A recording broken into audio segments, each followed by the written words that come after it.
for this session. So tonight's session is all about host planning. So what we're talking about tonight is setting up your host and you for success and learning the tips to get maximum bums on seats every day.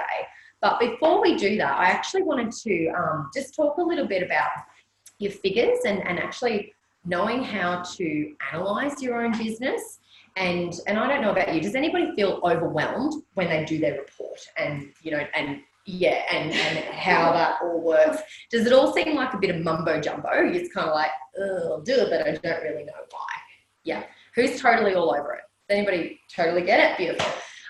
Figures person I've got. Excellent. I can't speak on the phone, but I can add up. Beautiful. Most of us are not figures people, and I was talking to one of the gorgeous ones today, and I said, when I first started, and you know, my leader was hassling me for these freaking Monday, you know, reports each week, I just thought, what is the point of this? Like, I didn't understand what any of them meant, and I didn't realise that I was actually in control of some of those figures. And I'm not a numbers person naturally, so since I've learned what that report tells me, it's incredible. You actually feel like you've got the power back in your business, that you can find, you know, identify things that you can do better. You can identify things that you're awesome at. And it just kind of, it's like when you don't know that and you're just kind of going through week in, week out, it's like shooting for a target with a blindfold on. It's kind of like, I don't know where I'm going. I don't know where I've come from. I'm just kind of, you know, winging it and hoping for the best. So has anybody ever felt like that? Like, yeah, I'm just totally winging it and hoping for the best. So I want to share with you how these figures work and what it means, I guess, to your business, and so that you can feel really confident when you're doing your report each week, and you can actually start analysing those and give yourself a pat on the back when you've done something awesome, and give yourself a kick up the butt when you need to as well. So you cool with that?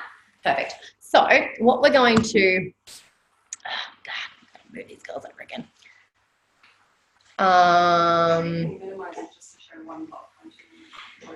You know what? You're so clever. Maybe you could be in charge of Zooming.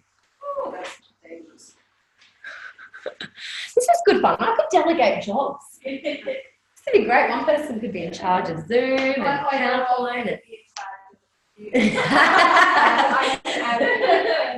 Excellent. You can be treasurer. This is fun. We can have jobs. Somebody can do stock. Maybe we could do that. How would you feel about actually having a little role in the meeting? Yeah. Would you all be comfortable to do something? Yeah. No, I just did this with the football.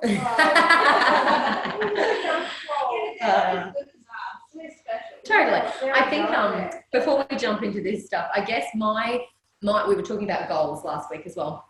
My big goal is to have more of a team culture in our team, and it's something that I feel like in our team over the years we've had, and then just slowly it slipped away, and it starts with me as well, and probably being a control freak as well. I just, you know, do everything myself.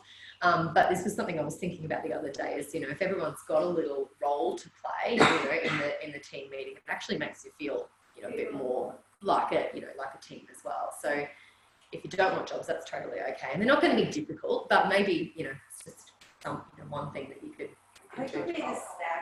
Snack mum, yes. Snack mum. I'm going to write this down. I didn't bring any on. Pen down. Does anybody have a pen? I'm going to do this first. It's my delegation. I'm not really good at delegation normally, because I'm like, do it all myself. Are we doing pizza case? Yes, we are. Mum's picking it up. Yeah. That's cool. Oh, your mum's going to be so pissed when she comes back and I'm parked like a dickhead in the driveway. She'll buck it out on the street. So, Sammy, you're going to be snack mum. I'll be alcohol. Alcohol? Hello. This could be interesting. Yeah, we need a driver. Yeah. Designated driver. That's love it. Is there anything that you'd want to particularly, you think you're good at, or that you can contribute? I'll contribute. Okay. So, usually pretty good. Are you? Okay. I'm going to put you down as a tech guru. Sounds good. Because you're a Mac girl as well, aren't you? Okay, cool. You can help me with that, because I always feel flustered at the beginning of a meeting trying to get it all to connect and do what it's supposed to do. So, yes, this is awesome. What about you, Trace? What's your special, unique talents? Oh, it's definitely not tech savvy, but must be a Tracy thing. Yeah, I like that. There's all cups of tea. There you go. Tracy W is on tea and coffee lady. I love this. Trace, what's your specialty, darling? What do you think you would like to do? I don't know. Bringing the glam tonight. Yeah, doesn't she look spunky? She was telling me this is a Kmart jumpsuit. I'm like, I need to go to Kmart. It's really gorgeous. I was thinking, Corinne, you could be kit girl. Do you reckon you could bring your kit to the team meeting? Set up a kit? I'd like to see a bit more product at the team meetings as well. And actually, this month's meeting, we've got obviously all the new releases, so we'll probably be setting up some wow displays as well. So maybe you could help with that. Yes. 20th. Yes, so if you haven't got that in your diary, yeah, it's the 20th. And just so Snack Girl won't be there because it's my husband's birthday. Well, who wants to be on snacks this month then? How dare he before? How rude. 20th. Are you working on 20th? You are. Okay. All right. Well, not kid girl. Oh, look. You know what? This is tricky. We'll delegate later. Yeah. Beautiful. All right. So tonight, post planning. We're going to feel in control of our business by knowing our figures. We're going to do some practicing out loud. Who loves to practice out loud? Crickets. Exactly, yeah. So it's a bit like who loves to get on the phone? Who needs to? Yeah. So I think, and I hate practicing as well, but I really think that it's the thing that it gets you better. You know, it really does. Practice makes permanent, not perfect. We're never going to be perfect in anything, but the more you do it, the more confident you'll get as well. So we will do that right towards the end. And we're also going to talk about the steps between booking that party and host planning and what to do in between to actually ensure that party holds as well. So does that all sound okay to you? Cool. So, all right, let's have a look firstly at our figures. So what I want you to do, I've given some of you a report that looks like this, and this is if you've actually, so Corinne, you don't have one because you haven't started, and Seth, you had January off, and so did Trace, so you haven't got any figures at this stage. But basically this is what comes up. Once I've entered all of your reports in, I can print a monthly one that looks like this. But what I want you girls to do is open up to the front of your diary. Now, who hasn't got a 2019 diary yet? Trace? Yes, and I need to help you with that, and Sammy, beautiful. So I want you to grab your notebook out and make a to-do list for yourself as well. And, you know, if you've got any BFO things, because I am going to ask you at the end, what did you pick up? What were your main things tonight? So start making a list of those, almost like your wish list, the things you want to remember at the end of tonight. So make one of those, if you haven't got a diary, to get your diary sorted. So we're going to open up to our, the orange tab, the year-to-date weekly report, because this is where our report lives. And I wanted to, I've just pulled up mine because I filled mine in, I've done my little totals line as well. So for you girls that I gave figures to, I've actually highlighted, and these are the figures that you'll be putting in your total line as well. And basically all you're doing is adding up these columns. Now mine, this is correct. It doesn't look right though, because there was the weekend in the 6th of the 1st, which most people didn't have parties, so they didn't put a week in there. I actually had, I think, 3 parties or something in there. So I entered it as a report, but it's not actually up here somewhere. So this is why it doesn't quite add up. So the first thing I want you to do is run through and actually check, first and foremost, that your figures look the same as the ones that I've actually given you. And then I'm going to explain what each of these columns mean and how you can analyse them. Let's see. So what we're going to look at is just January. Now, obviously, you know, some of us had great January, some of us didn't have anything at all. So it's all going to be, you know, varying. But I want to help you set some benchmarks, because again, if you don't actually know what you're reaching for, then it's really difficult to, you know, to know what to go for. So I thought I'd use mine as an example. Now, again, please keep in mind, this is my full-time business. So obviously it is going to look higher than what your diary looks like at the minute.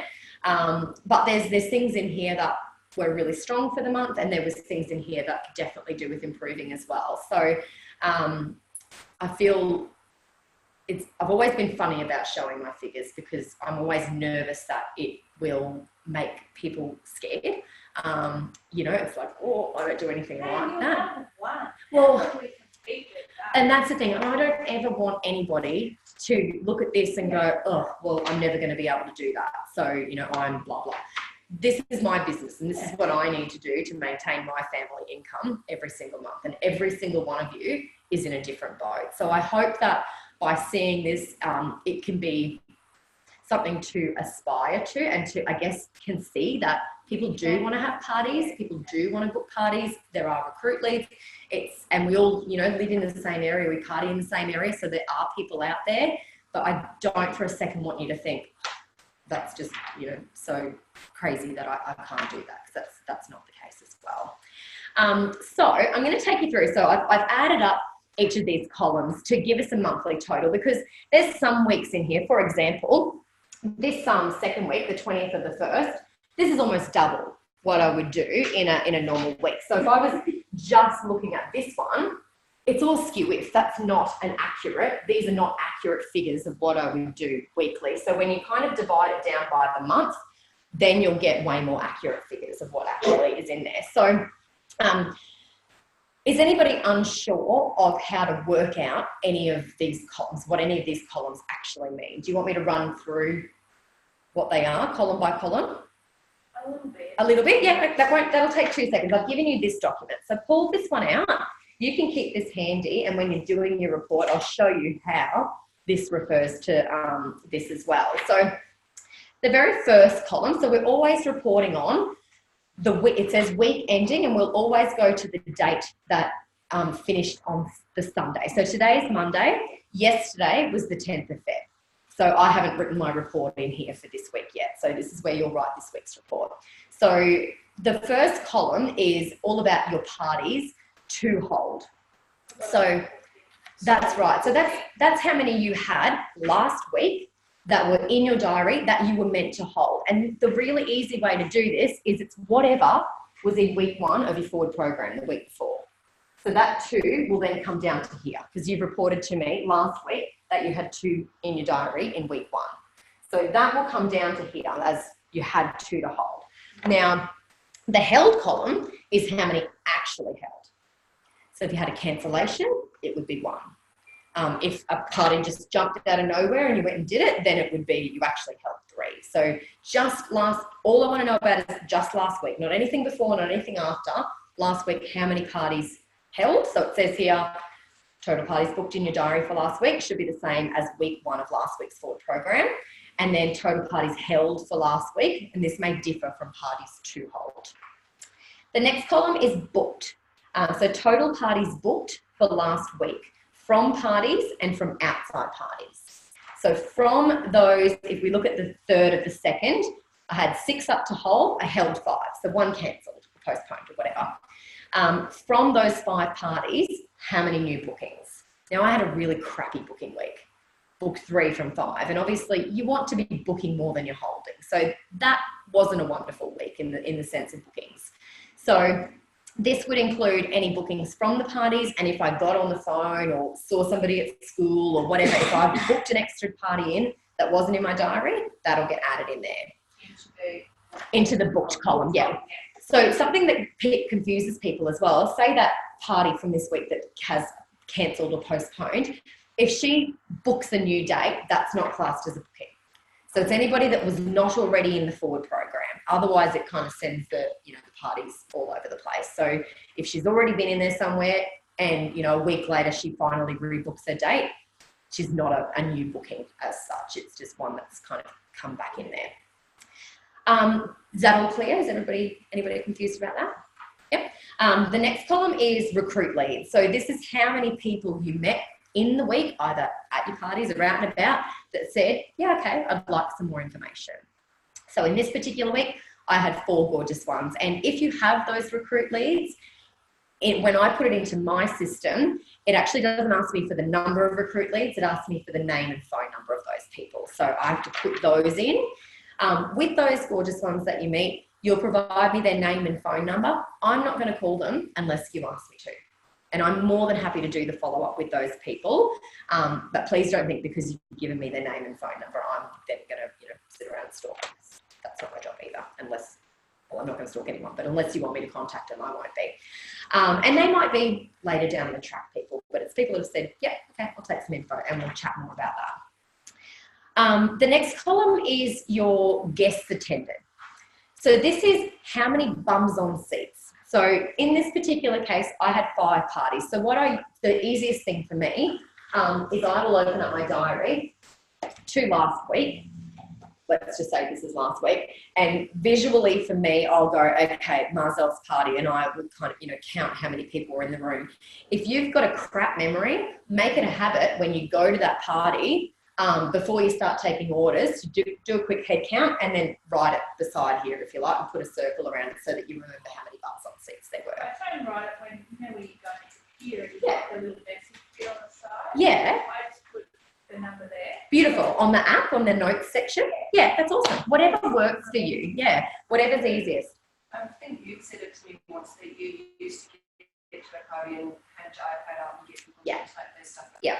Will that show you the number if you do that? It will, but they will go into, so you can then jump into your party and check the guests, but it's just a lot of mucking around to go in afterwards and tally up. So if you've just written it in here beside the party, how many bums on seats, you can quickly go, 5, 6, Is there 8. any other point in doing that though? Is there any benefit to Passing the iPad around? Absolutely, because it means it helps you remember names. So if you girls are sitting like this and I know the iPad's going like this, I might remember where you were sitting, but I can't remember your name. So then I can do, all right, you were the second person, that's right, you were Trace. So that is a good way to start off if you like as well. Hey girls, before we get started, I'm going to pass my iPad around, pop in your first name, last name, email and phone number, and then pass it on to the next person. It also means if Trace has to run mid-demo, I can follow up with her and say, hey, sweetie, sorry, you had to run. Is there anything I can help you with? That's right. And they're in the system. They'll be added to your linen press and they'll become your customer as well. So, yeah, definitely that's worth doing. So total guests attended. Now, this doesn't include the host. So if I was the stylist today and we were at Tracy's party, it'd be 1, 2, 3, 4, 5 is what I want to know about. I don't care about outside orders. This is basically to help us with how's our host planning going? How did we go getting the bums on seats? So does that make sense? Add it all up and give us the total. Then to work out the average attendance, it tells us in here, average attendance, divide guests attending by parties held. So in this case, I've taken the 28 guests attending and divided it by the 5 parties that I held, which gave me an average attendance of 5.6. Does that make sense? Yep, beautiful. Now also just ignore where it's got guest attendance and bought. You can put it in there for your own reference, but I don't want to know about it. So if there was 5 people but only 3 people bought, still put 5 in there. Yeah, I know this can get a bit confusing as well. Total sales is the total sales for last week, including the host balance to pay. So what that means is if your host has $100 in host credits and she orders $140 worth of stuff, that $40 from the host sales will be included in that as well. So that, and do you all know how to find that figure on the computer, like in the system? No, you're probably thinking, what the hell are you talking about? Okay, so I'm going to go. Totally. So what I'm going to do now, I'm going to log out of U-Trace. So I actually do it a little differently, and this will give you the most accurate answer. So if you want to write these steps down, so I go to my account, then sales history, then party orders, and who's ever had, put a party in on Monday, you've done your report, but things have changed after that. You've added orders on, you've taken orders off, you've added bookings. So if you're just reporting on what happened as of Monday, potentially it's not quite right. And over the year, you could rip yourself off of lots of sales, or you could over-report as well. So what I personally do is when I'm doing my report, I actually get my figure for the year, and I put that in, I'll show you, into the last column. So I actually do parties held, and I'll go back to the 1st of January. And then I will then do whatever today's week ending date is, which is the 10th of February. So whatever week I'm reporting on, and then go show history. And this will then just tell me what I've actually sold since the beginning of the year, which I can then take away from what I'd actually sold from, you know, last week, which I'll show you when it comes up as well. Don't you love when you want your internet to move? Okay, so can you see? Oh, it's got lag. So since the beginning of the year, I've got 33,852. So the first thing I actually do before I do any of these figures is I come straight over to the total sales column at the end, which is how much I've sold since the beginning of the year. So this week I put in there 33,852. And then the easiest way to work this out is I would actually just take that figure from whatever last week's figure was, and that will give my exact dollar amount. It won't necessarily be what I did last week, but it will take into account if I've added or taken off orders from previous weeks as well. So it's up to you, but I often get to the end of the year and I'm doing recognition up for the whole year, and people have ripped themselves off thousands of dollars. So you've missed out on recognition because you reported a $500 party, but after you did your report, somebody sent another $250 in or whatever, and that just gets missed along the way. So to be accurate with what you're reporting, otherwise. Yeah, otherwise you miss out. So no one actually comes back and goes, oh, hey, by the way. Yeah. Yeah, right. Yeah, so it's just for your reference. It's for your recognition. You're actually potentially missing out on recognition each month because it's not accurate. So this is the most accurate way to work that out as well. So I just take it into there, and then whatever the difference is between those two figures, which this week I think was about 2,000 and something, it was a small week, so I was away, I would put that total sales figure then in over here. Does that make sense? Anyone bamboozled? The total sales minus last week. Last week's year-to-date figure, this one over in the far right-hand side. Yeah. The only thing that I'm not sure of, if I'm doing it right or not, but like I often have people, especially I suppose January with the sale and whatever was on, who may not have had a party, but they put in an order. Yep. So I think that's the only time when my sales figure really jumps up. Yes. But I've never reported that as a party or anything. The only place it comes in is in that. In the sales. Yes. Yeah. So yeah, if you've got outside orders, people have just phoned you and placed an order for something, then it will just get added in to your total sales. So that is the only place for this. Yeah, absolutely. That's your total sales. So then to work out your party average, you would then take your total sales for the week and divide it by the number of parties you held. Oh, okay, so that's it. Yeah, so you've got sales for the week was 5,958. Divide it by 5 parties, that gives you a party average of 1,192. To get your customer average, you take your total sales and divide it by the total number of customers that you met for the week, and that will tell you what your customer average is. And then your forward program is then how many parties you've got coming up in week 1, week 2, week 3, week 4 of your diary. So week 1 will always start on whatever day you're phoning me. So when you're doing your report, you will then count up, okay, this is how many is in week 1, that's how many is in week 2, 3, and 4, and then total it up at the end. Significant parties is any parties over $1,500. And again, I need to know the amount. They don't just say we did one significant party. They want to know how much it is, and then that will then come up. It will show up on the recognition newsletter that the company puts out every single week. Did you all know that there's a recognition newsletter? No? You look bamboozled. Nope. Most people don't. It's one of those things that kind of gets missed. So on the Stylist website, there's a tab called recognition, and you can see weekly newsletters on there. So if you've had a significant party or you've had great bookings or you've whatever, you can check and you can see everybody's names in there. It's exciting. I used to print them out, highlight them. I'd get so excited. Once you submit the weekly report. Yeah. That's the information that goes to Lorraine Lee, and they then compile. So if you don't send me a report, I'm not a mind reader. I can't access your figures, so I don't enter anything in. Yeah. So then it's just, what's that?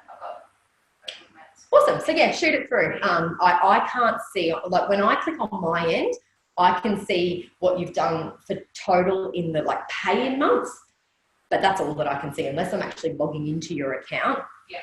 So it's kind of, you know, too bad, so sad if you don't send it through to me. So if there's weeks that you know that you haven't sent through, make sure you let me know so that I can catch them up. Otherwise, they're just gone, have never, you know, been reported. So Trace, I know for you, Dylan, you've had parties in there, but we actually haven't reported them. So again, you're missing out on recognition. So once we've got them in, we'll have a little play and we'll then square you out. So this week, we'll write down all the parties that you've done since the beginning of the year. And then next week, will kind of be like a fresh week as well. Cool.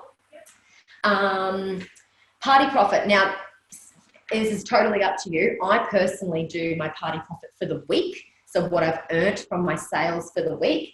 And then in this total column, that's when I then add it up. So I would just take my total sales for the week and work out 20% if you're a stylist or 25% if you're senior stylist to then work out what you've earned for the week. Does that make sense? Yep. And then the last three columns will be a running total. So if we look from the beginning, we had 9757, which was this week up here that's not there, plus this one is how much I'd sold since the beginning of the year. And I held 4 parties since the beginning of the year, so it gave me a party average of 2439. That's obviously not accurate because I had a really massive $6,000 order in week 1. So that really makes it skew if that's not what my normal party average is. So then the week after, I then take that 9757, add on the sales for the week, gives me my new figure from the beginning of the year. And then I add on the parties held. So I had 4, add on 4, gives me 8. And then divide that by that, and it gives me that. Then the following week, I've taken that, added that, just giving me that, and then I've added on 4 more parties, and then divided them down. So then it will just give you this rolling total. So right now, I know, for me, every time I walk out the door, on average, my parties are $1,846. So again, as the year goes on, this is going to come down a little. Mine hovers around $1,350. So I know then I can easily crunch numbers and work out what 25% off of 25% of that is. To me, the average party makes me $373. So I know generally when I'm walking out the door what I'm going to be making on average. And you will have parties that are higher and lower, obviously. When you say, like, say, 1846. Yeah. That's your party average. For the year. For the year. Okay. Yeah.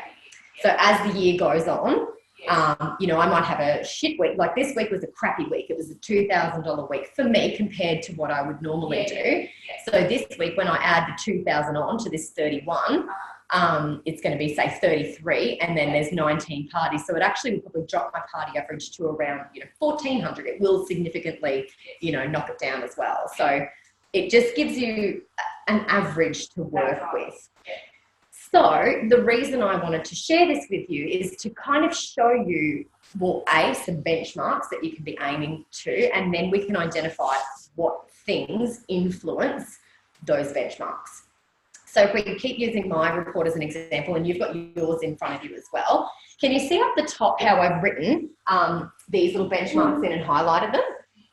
I'd love for you to do the same in your diary now. So in average attendance, I want you to write 7+.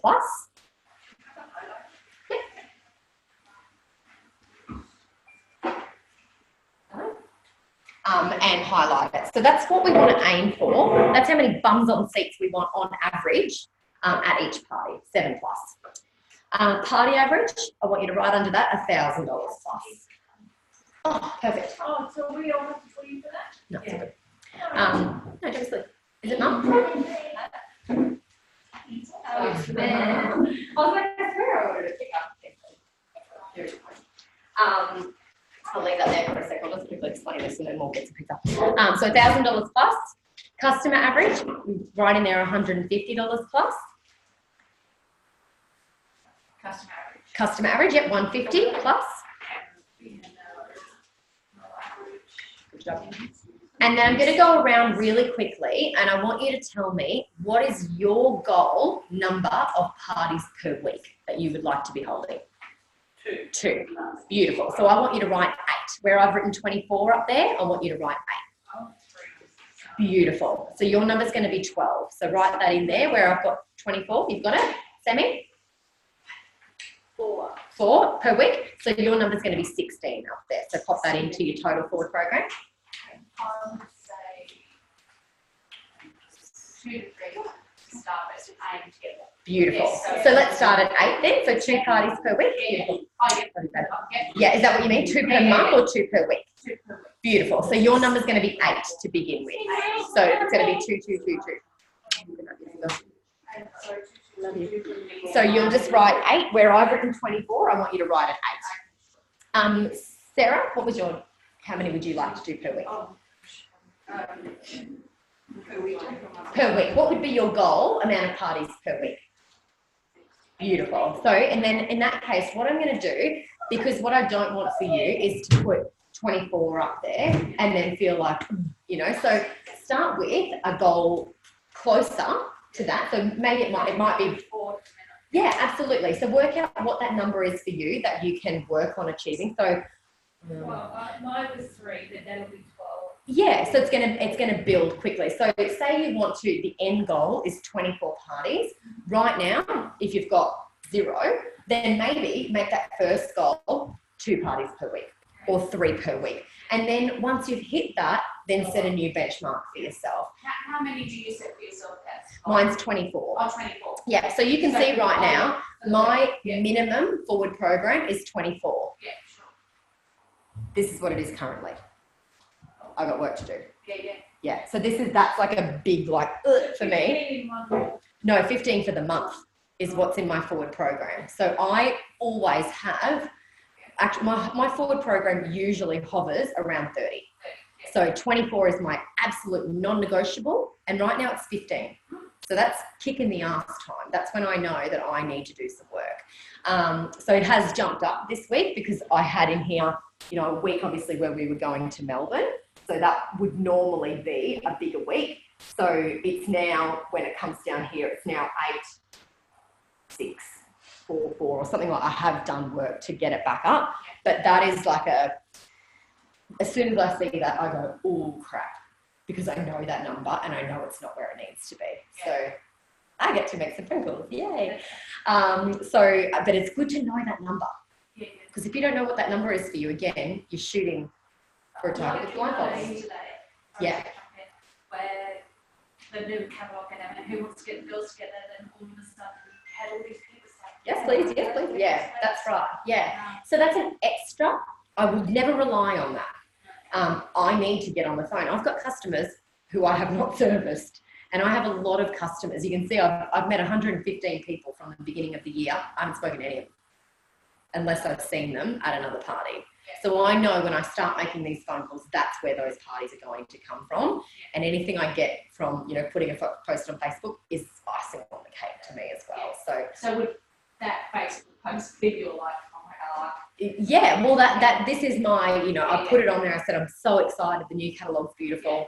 There's some really great host offers, and you can't say anything yet because they're not live. But I know that I've got a lot of my friends who are Facebook friends who are hosts and guests as well that do follow that, and they've kind of gone, oh yeah, it is time for them to have another party. So, none of those have actually one of them, has booked in a date.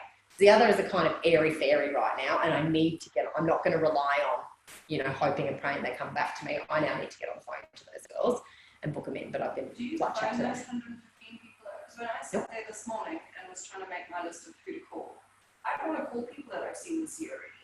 So I call people because I started only in September last year. So I started calling from September to October to November, but I haven't phoned anyone from December and January. 100%. If that's what they're winning. I just had a party last month. I would never book another one. No, but remember the outcome is not to get them to book another party. The outcome is it's a customer service call. So that when you need to phone them in June or whatever, you've already made contact with them to make sure that their winning is okay. Yeah. But you know what? One of those girls that posted on my Facebook post, so 2 of them, Steph has booked a party on the 2nd of March. Her party was in December, so she's having another one in March. Blanche's party was 3 weeks ago, and she said, yeah, I'll have another one. So you don't necessarily take it as, It's a new catalogue, yeah. January. Why not? Yeah. I kind of think if it's not them, it would be their friend. They'd be coming to a party anyway, so why not? And I will then be working my tushy off to host a plan with them to get a new group of people. Because how many people have a party and all their friends show up to it? Never happens. So they might have a different network of people, or they'll have some of the same, but it's like, who else can we get that we didn't meet last time? So it's asking those specific questions when you're host planning to get different bumps on seats. So don't rule them out. You know, they deserve to know. It's coming from that place of choice. They deserve to know that we've got a beautiful new collection out and that they can get some free bath towels when they host a party. And remember, it's that gift. Remember, we spoke about that and offering that gift to them. If they choose to take it, awesome. If they don't, We can't say it. whatever. Oh, much colour in my eye. Yeah, get that. Someone else deal with it. Yeah. So the forward program, that's what I want you to write in there. Same for you Zoom girls. Figure out what your number is and write that in where the forward program is. And then what we want to do is we're just going to take this total line and have a quick little look at this. And I want you to do it with your figures if you've got them as well. So we can have a quick little analyze of these ones here. So to start with, you can see that I've lost 6 parties for the week. Now, this is not entirely accurate either because this is only going from week 1 in your forward program. So I potentially lost other parties out of here, but they don't get calculated in. It's only if they were in week 1 of the forward program. So that can be a little bit, funny. It only looks like I've lost 6. But if we actually crunch the numbers, and I'll give you a bit of an idea, I started with 17. And I've since then booked 17. So I should have 34. So I started with 17. I have booked 17, so I've got 34. I've held 23. What does that equal? 9. So that tells me that I should actually have 9 in my forward program. But I don't. So it's not always entirely accurate, if that makes sense. But it gives us a good idea of where to kind of work from. Now, this loss rate, you want it to be no more than 20%. And I can show you how to work that out. Basically, you do your 17 divided by 23, and it'll give you a percentage in there. So if I had lost, let's say I lost 50% of my parties, I would have, what's half of 23? 16? I would have, no, that's not right. Is it? Yeah. So this loss rate is not great. It's 11.5. Yeah, okay. I was thinking 16, that's not right. Where did I get 16 from? That's 32. I'm feeling, you were like, yeah. I was like, no, it's not that bad. So 11.5 would be half of them. So obviously I've lost less than that. I don't even know what the numbers are, but you want to keep that around 20% or less. And then booking, you always want to have booked more than you've held. Because that's a clear sign that you're going backwards if you've booked less than what you've held. Because as you know, even though you might have booked them, some of those you're going to get lost along the way as well. So that's why my forward program is slipping backwards really quickly, because I've only booked 1 more than I've actually held, but I can expect to lose 20% of those ones that are booked in. So you want to be making sure that increase is quite a lot more than that, and definitely not going in the other direction. Your recruit leads, they say, and this is actually I'm pretty proud of this. Normally it's 1 in 10 people that you meet will be a recruit lead. So I've met 115 people, which means I should have had about 11 and a half recruit leads. So 10 is not too bad. So you want to look at the number of people that you're meeting per month and work out 10% of that. And I promise you they're in there if you're looking for them and you're focused on it. And if you're not ever getting recruit leads, you're just not looking for them, because they don't just show up to my parties. They are at all parties if you're looking for them. Average attendance. This one here, we want this to be 7, and this is what we're working on tonight, is bums on seats. This has such a powerful impact on the rest of your figures. In fact, I'm going to quickly crunch some numbers, right? I'm only 0.2 off that 7. So if I had 0.2 people more per parties, I held 17 parties. So that is 3.4 extra people. On average, my customers are spending $273. I would have sold another $928 worth for the month. So it would have made another, just over $200 for me by having 0.2. So if I'd had, let's say, if I had one extra person per party, I held 17 parties, and on average they spent $273, I would have sold an extra $4,641. One bum. That's it, just one extra bum on those seats, which for me would have meant an extra $1,160 in my bank account. It's a big difference, isn't it, by focusing on one person and potentially more bookings. That's where it really has the knock-on effect, more recruit leads. It could have, been a whole bunch of extra things. So if we look at my report, realistically, that booking increase could have been higher and that average attendance should definitely be a little bit higher. Everything else across here is well above benchmarks. So what I want you to do is look at your figures really quickly, and I want you to identify what in your figures, if anything, is not quite at benchmark that we can work on. Now, Corinne Darling, you don't have figures yet.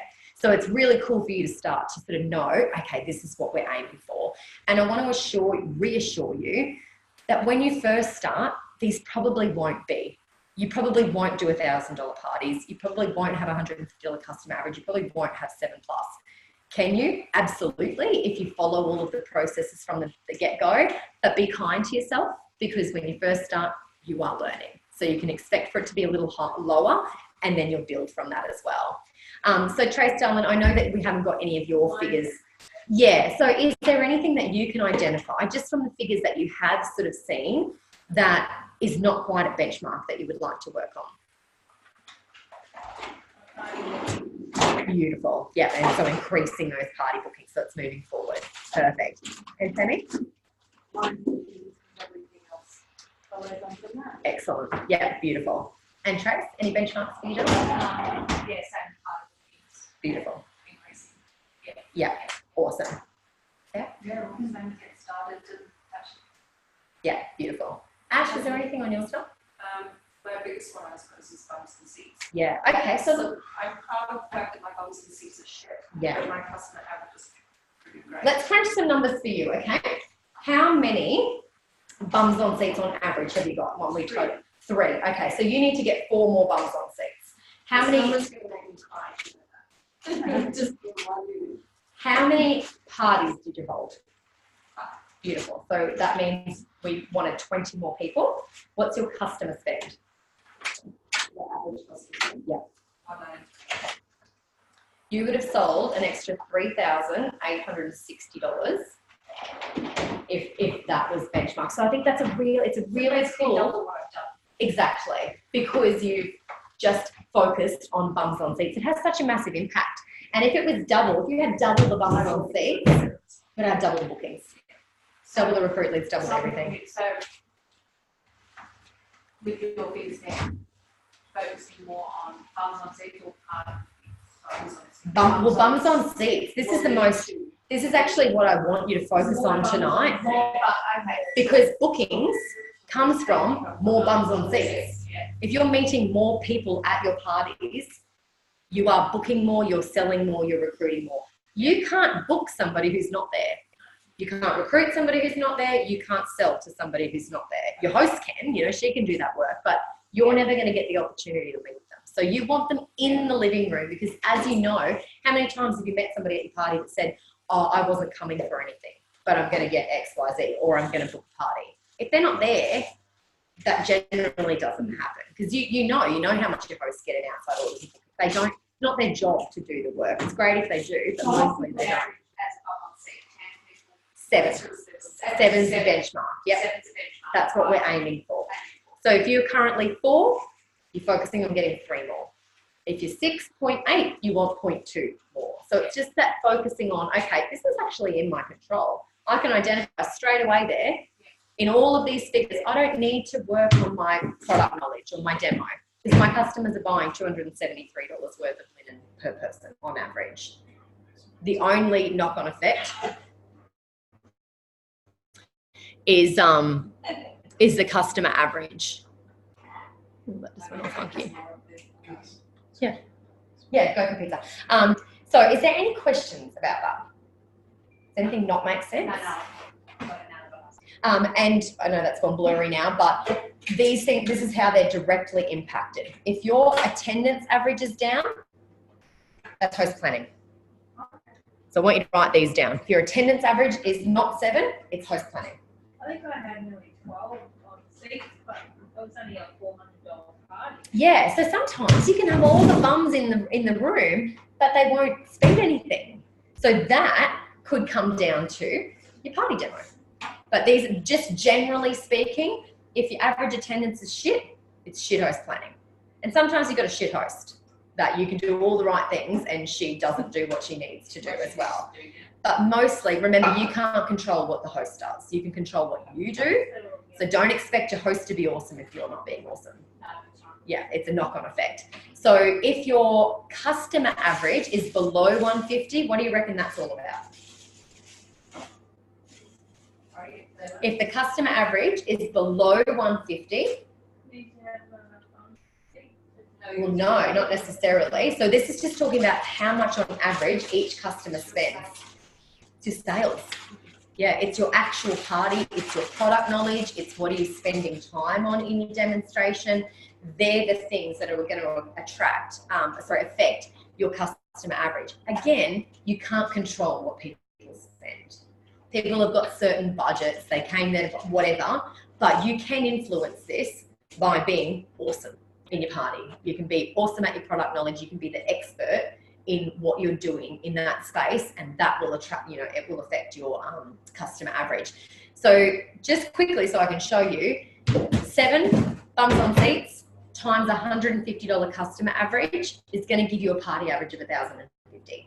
So that's how that's worked out, that $1,000 party average. It's taking those 2 benchmarks and multiplying them together, and that's how you'll get that $1,000. So if your party average is not $1,000, it'll be either, in Ash's case, customer average is down, but her customer spend is awesome. It's above benchmark. So if Ash got that customer spend up, she's doing $1,000 parties every time. But right now, what's the party average?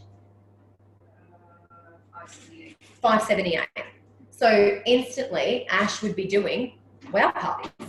And she doesn't have to change anything that she's doing at the party. She's already selling her little socks off. It's just that the bums aren't there to sell to. Yeah. So does that kind of sort of make sense? And can you see how you are actually in control of those figures, that there are things that you can do a little better to make that more successful? Beautiful. On that case, pizza, and then I'll get into the host planning. Do you want plates? No? Supreme? That depends. Do you need a big dish? No, Do you need... Love it. There's a double bacon cheeseburger, a supreme, and Hawaii. Let's bring these up around. You can grab a slice and then I'll keep it on. And there's the cheeseburger one as well. Get your actual leather.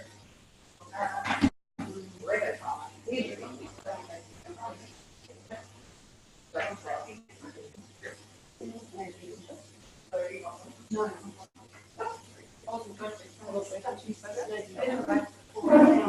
I don't want it less than 3. Supreme and Hawaiian.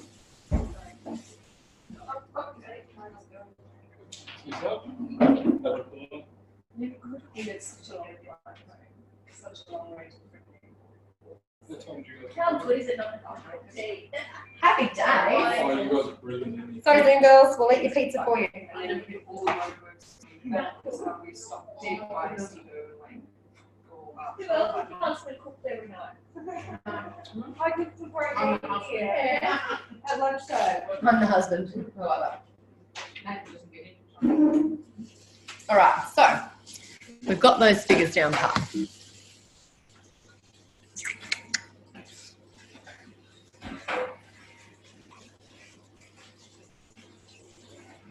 Who's seen the party circle before?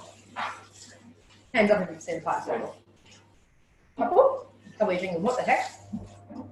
So, if you did your party basics training, you would have seen the party circle. So I'm sure you have seen it at some point, but you've just probably forgotten about it.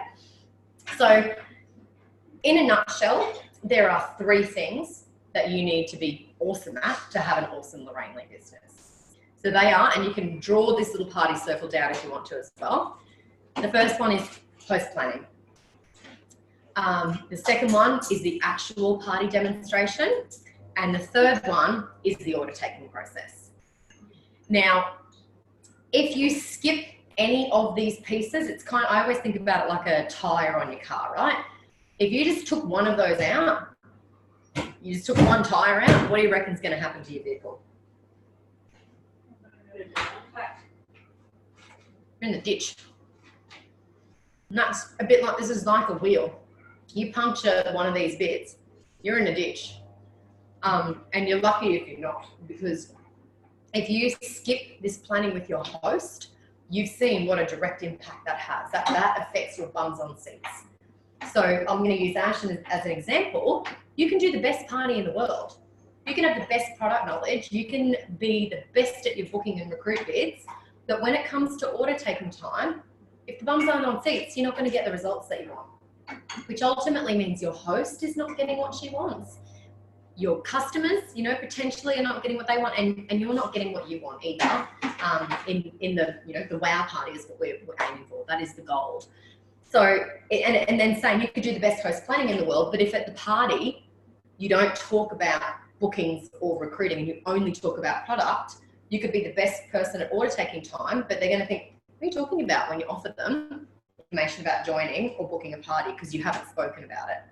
And then you can do the best host planning and the best party in the world, but if at the end you just hope and pray and wish somebody says, I'll have a party, you're still not going to get the results that you want. So you want to be making sure that you're following each of these processes. And that's why the arrow is there. They directly knock on the next process as well. Does that make sense? Can you see as well that they're even, each of those quadrants? It's not kind of like host planning is this big and then the party's really big and then the order taking. They're actually all incredibly even in this. And Kathy Campbell says, everything you ever wanted in your business is directly affected by host planning. Yeah. So if you're not doing that, go for gold. If you're not doing that properly, it's potentially, wiping you out for the rest of your business. So I want you to just quickly tell me, on a scale of 1 to 10, we're going to talk host planning in just a ticking. So if you were awesome at host planning, you would be using your master host planner. You would be going through exactly how the host credit works. You would know every single host, what her 2 items are that she wants half price and what she wants $140 off. You would know how much that's going to save her. She would have a full guest list of people written down. She would know that the red circle is that she can spend her host credits in 2 ways to join or book. You would have confirmed the date. You would have done everything 100%. Which we're going to practice in just a tick. So on a scale of 1 to 10, 1 being I throw the host pack at them and say, see you in a couple of weeks. And 10 being absolutely every single time I do all of that, what would you rate yourself? 2. You've only just started. So yeah, absolutely. 2, beautiful. Yeah. 7. 7, perfect. I haven't done a lot with that. So yeah. So That's 9. you're a 0 right now. Yeah. Yeah, and I'm not. That's cool. Seth? Probably 2. Anash? I haven't done enough. I will probably go for that. It's so good to acknowledge where you are right now. And it doesn't matter if you're a 0, a 2, a 4, or a 10. It's usually something that I talk to you on my phone about because I know and it's hard. It's not hard. You just got to keep practicing it. Yeah. It's really not. Honestly, host planning, when you get over yourself and worry about how you're feeling in that moment and focus your attention on the other person, because this is about her. Host planning is about sharing tips with your host to have the most successful party possible. It's not about us, because remember, if your host wins, you then win as well. Yeah. But if you don't share those tips with her and you keep it all to yourself and you just hope and pray and wish that she's going to put an awesome party together, then it's like taking your little Lorraine Lee business and saying, here you go, do with it what you will. Let's hope that we have a wow party. But I'm not going to tell you anything about what you actually have to do. Has anybody ever hosted another company with, Lorraine Lee or other party in their life? Yep, Tupperware or Nutribetics or, yep, whatever. What was your experience? So, Corinne, what was the party that you hosted on? It was a Party line? Beautiful. When you booked that party, what was your experience with that? Did you have any sort of host planning? She came and dropped the pack off and then rang me today to make sure it was all right and Did you hear that? What did you say, Karen? she just dropped the pack off and then rang me the day before to make sure it was all done ahead and then the day of the party. How did the party go? It wasn't too bad, but that's because I didn't. How many people were at your party? You're awesome. Honestly, that's not normally going to happen. And it was only because you knew what you were doing. Your party plan. Yeah. So, mostly, if you were just handing them their host pack and then phoning them the day before the party, what do you reckon the chances are that party's even going to hold? How would you feel if you were on the receiving end of that and you had a host pack dropped off and you didn't get bingo? That's it right there. And often they'll actually check and say, is the party still on? Like, I invited my friends. Like, are you still coming? Which is kind of scary to think that that's a possibility that that's happening as well. You don't want your host to be wondering if you're actually going to rock up to the party. So, that's it really. Pizza fingers. So, in reference to host planning,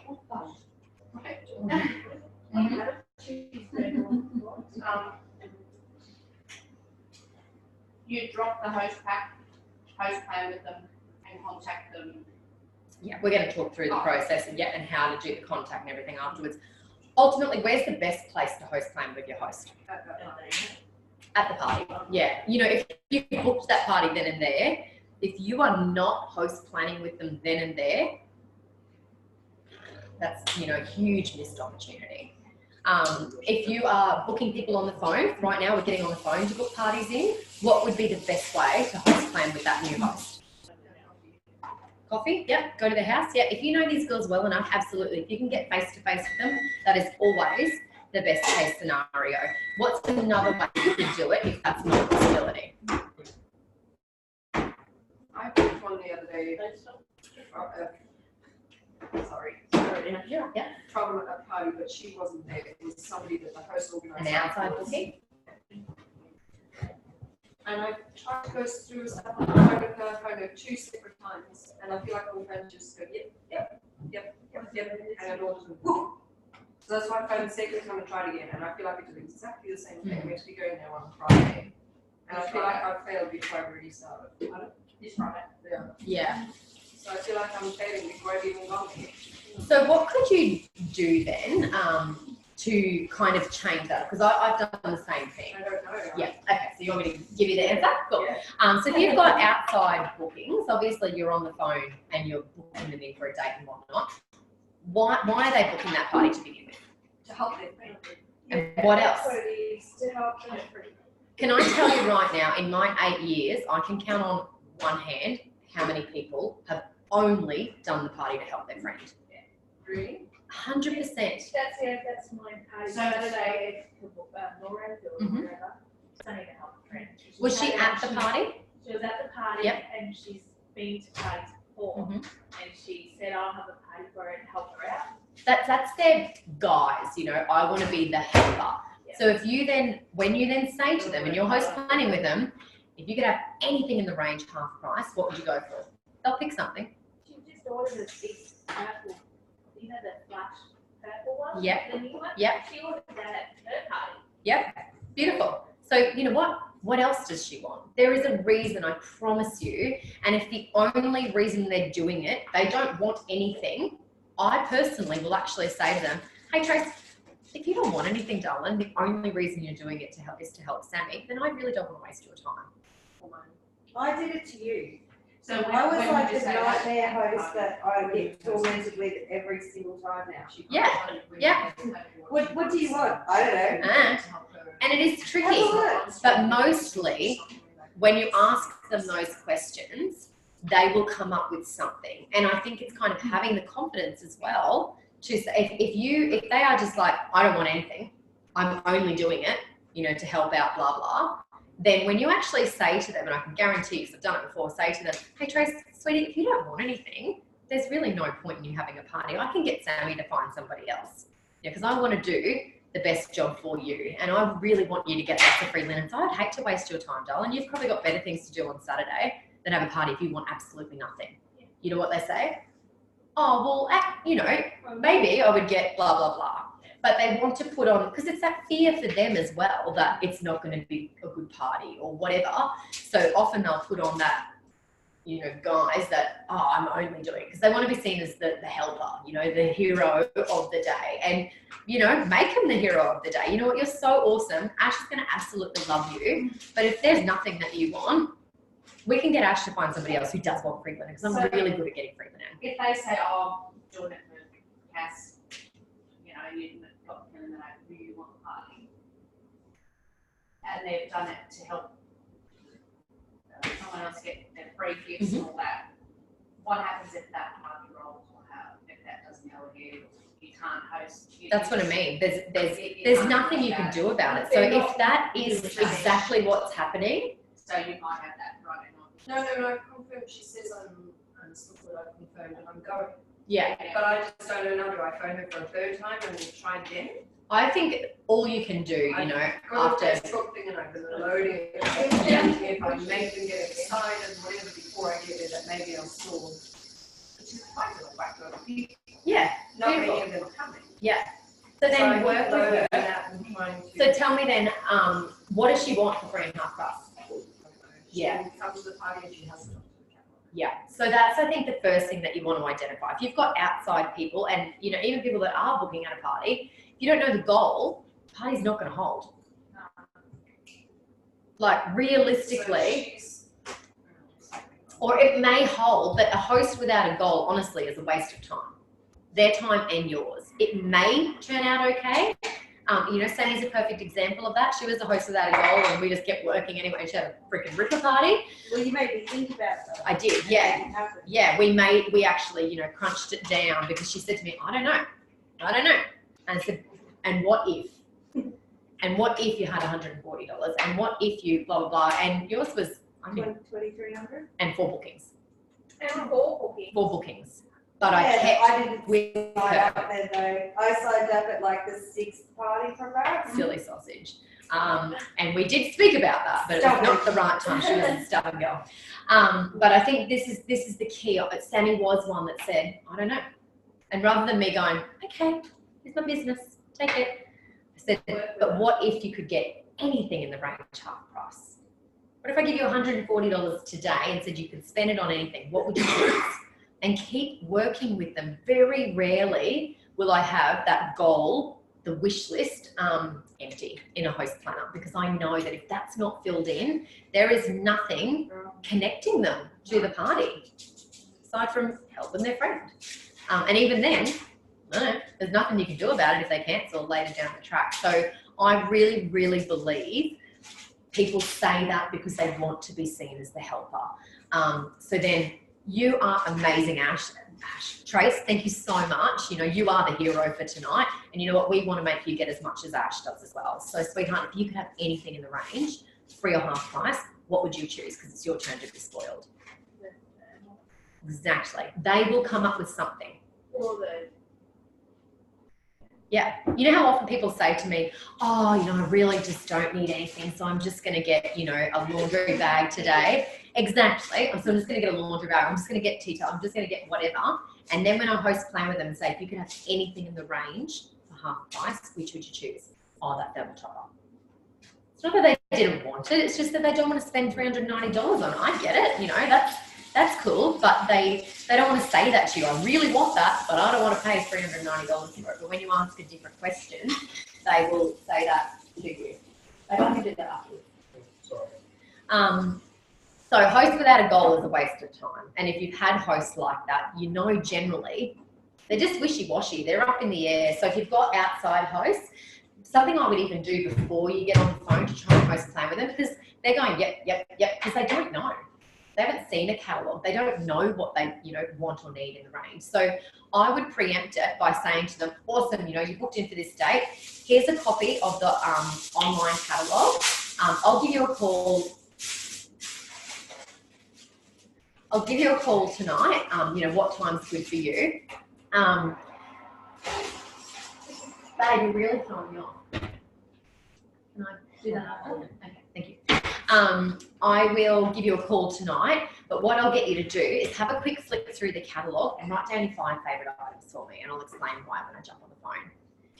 And just get them to find something. It actually gets them flipping through the catalogue, and then maybe double check with them. Hey, darling, you still all cool for 7:30? I'll be 5 minutes. I just want to give you some hot tips on how to have an awesome party. Did you get a chance to check out the catalogue yet? And then that way they've at least flipped through it. If you still got on the phone and they haven't flipped through it, ask different questions. Not, what do you want? Do you need some new sheets on the bed? Do you need some new pillows? What about a beautiful new quilt cover for yourself? Rather than saying, what do you want? They go, I don't know. I don't know what you've got. So you could maybe give them some suggestions of what they want as well. And the number one reason hosts cancel is because no one's coming. Have you found that? They don't cancel with 13 people coming to their party, do they? No.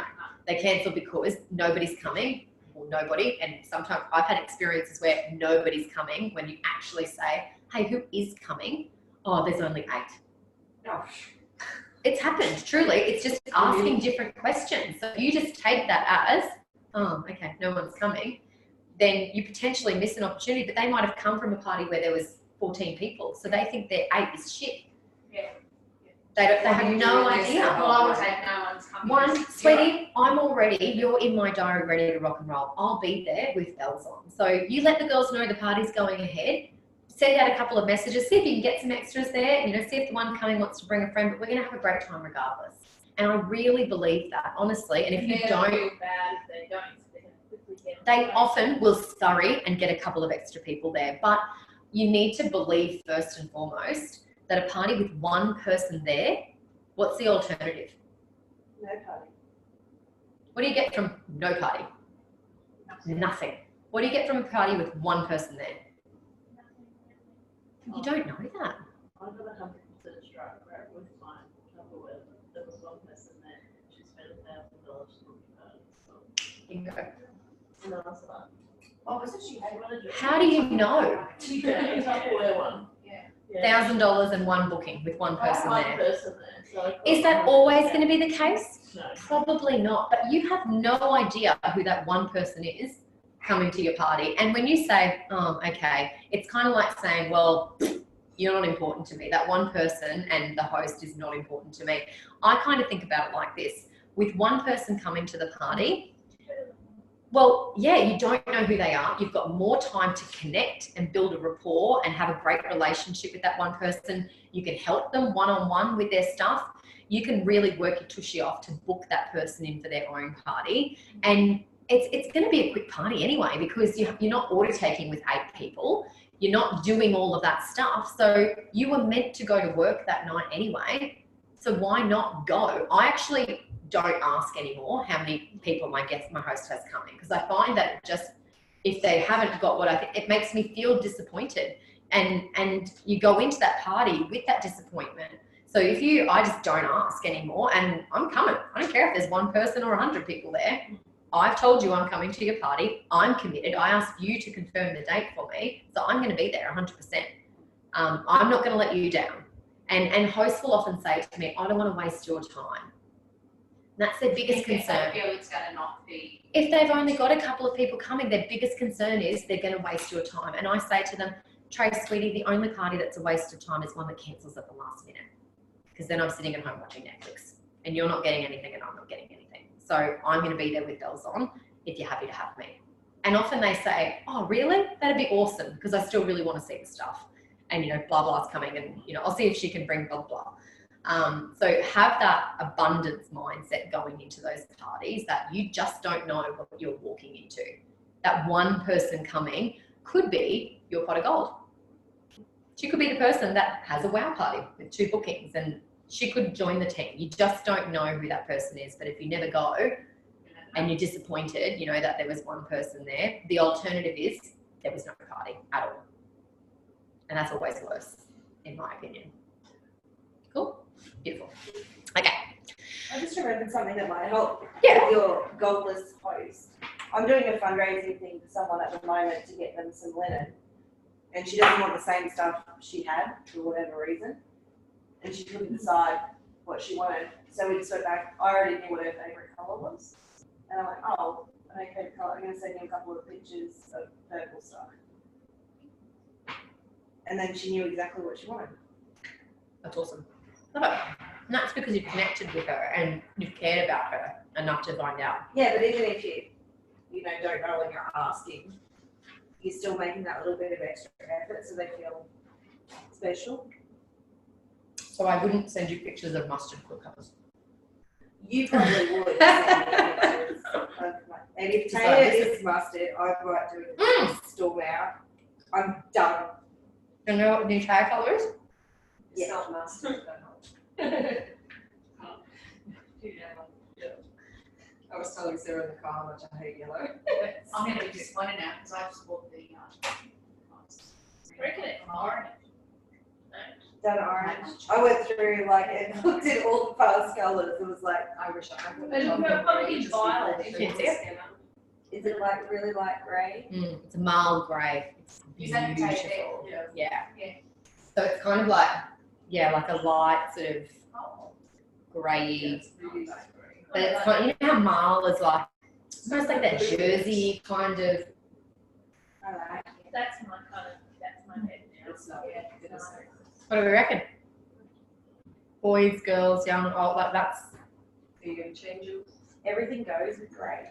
does. You can put pink, you can put your blush, you can put I mint, like any mustard. colour, and then I Yeah, just you put anything with it. I got my charcoal one just as that too. All right, so- Next, we've got our host planner. So the one thing I didn't put on a PowerPoint slide, which I really wish that I had, I didn't think about till just now, was working out the goals with them. So what I want you to do in your notebook is we're going to work out, crunch some numbers on goals. So I want you to just make a couple of columns.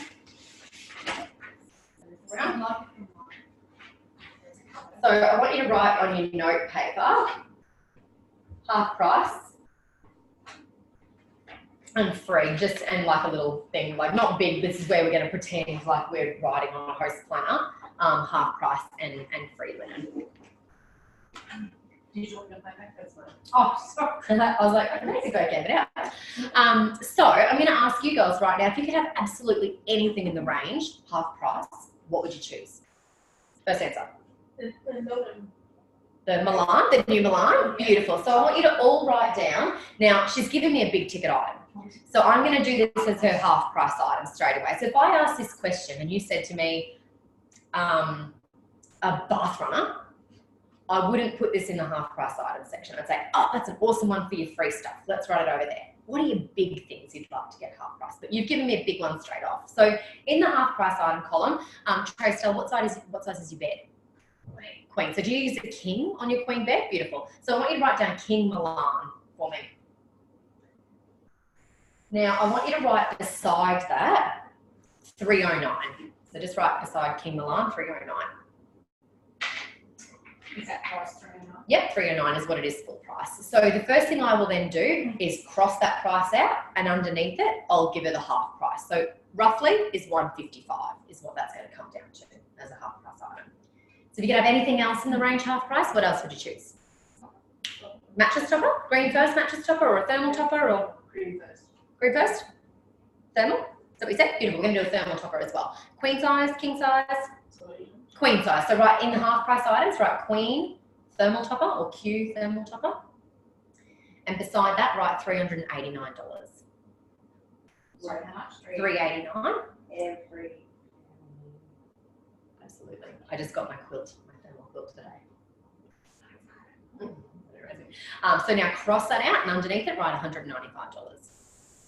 You can tell this girl's done it. Just a few times, mate. Every party I book, I can guarantee there's a thermal topper on there as a half That's price why I'm not getting high results, because I haven't got a thermal topper, I haven't got any of the Milan, I haven't got any of that. Write this on your action plan. So when you order your diary, order yourself a thermal topper sample. If you don't have one in your kit, add it. honestly. Yeah, 100%. Yeah, it's $15 I ever spent. You said you're at Yeah. Whitefield? So it's $15 for the thermal topper sample, and it is amazing. Oh, okay. If it's the Nook stuff as well, the Nook kit pack is a great thing to add to your kit. And I'm not saying do it straight away. You know, Corinne, you've just started, so start making some money first. But these are the first things I would recommend putting in your kit. And the other thing is a memory foam pillow. They're the three things: memory foam, thermal topper sample, and Nook kit pack. If you don't have those in there, they are the three things that people book parties for. Memory foam, I've got that. Yep, thermal topper sample and the Nook kit pack. So that's not going anywhere. And I don't know about you, I wouldn't buy a $300 quilt cover I couldn't feel. Yeah, or $389 sheets, which is what those linen sheets are worth. You're not going to buy them if you can't feel them. So in my opinion, it's a worthwhile investment. Will you sell them at every party? Probably not. Will you book parties for them? More likely, because they want to get them. Yeah, so in the Nook kit pack, all of it comes together. Yeah, yeah, you can buy the whole pack and it has Elena. I do, yeah. And then again, it's about becoming a professional at selling those things. So it's about doing the training and, you know, watching parties and finding out what we say about them to get those results as well. If you just kind of go, yeah, Snook, then they're, you know, not going to be drawn to it as much either. So we've got a queen size thermal topper, we've got a king size Milan, and then we're going to do a mattress topper. So over on the free side, I know you want you to write down queen size, just put mattress topper or whatever you want right there. And beside that, write $199. Then I want you to cross that out. And if you take 140 off that, it comes down to 59. So just write $59 under there. Now, this is how I write my goal. So this is what it would look like on the top of your host planner, where you've got your half price items and your free products. Underneath this, there's a space.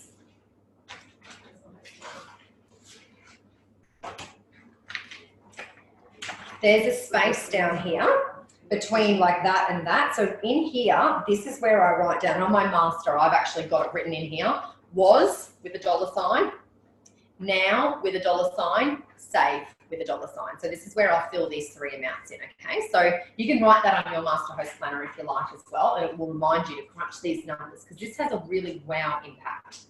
So the first thing I would do is add up how much of all of those items equal full price. So it was $309 for the quilt cover, $389 for the thermal, and $199 for the mattress topper. So I want you to write down was $897.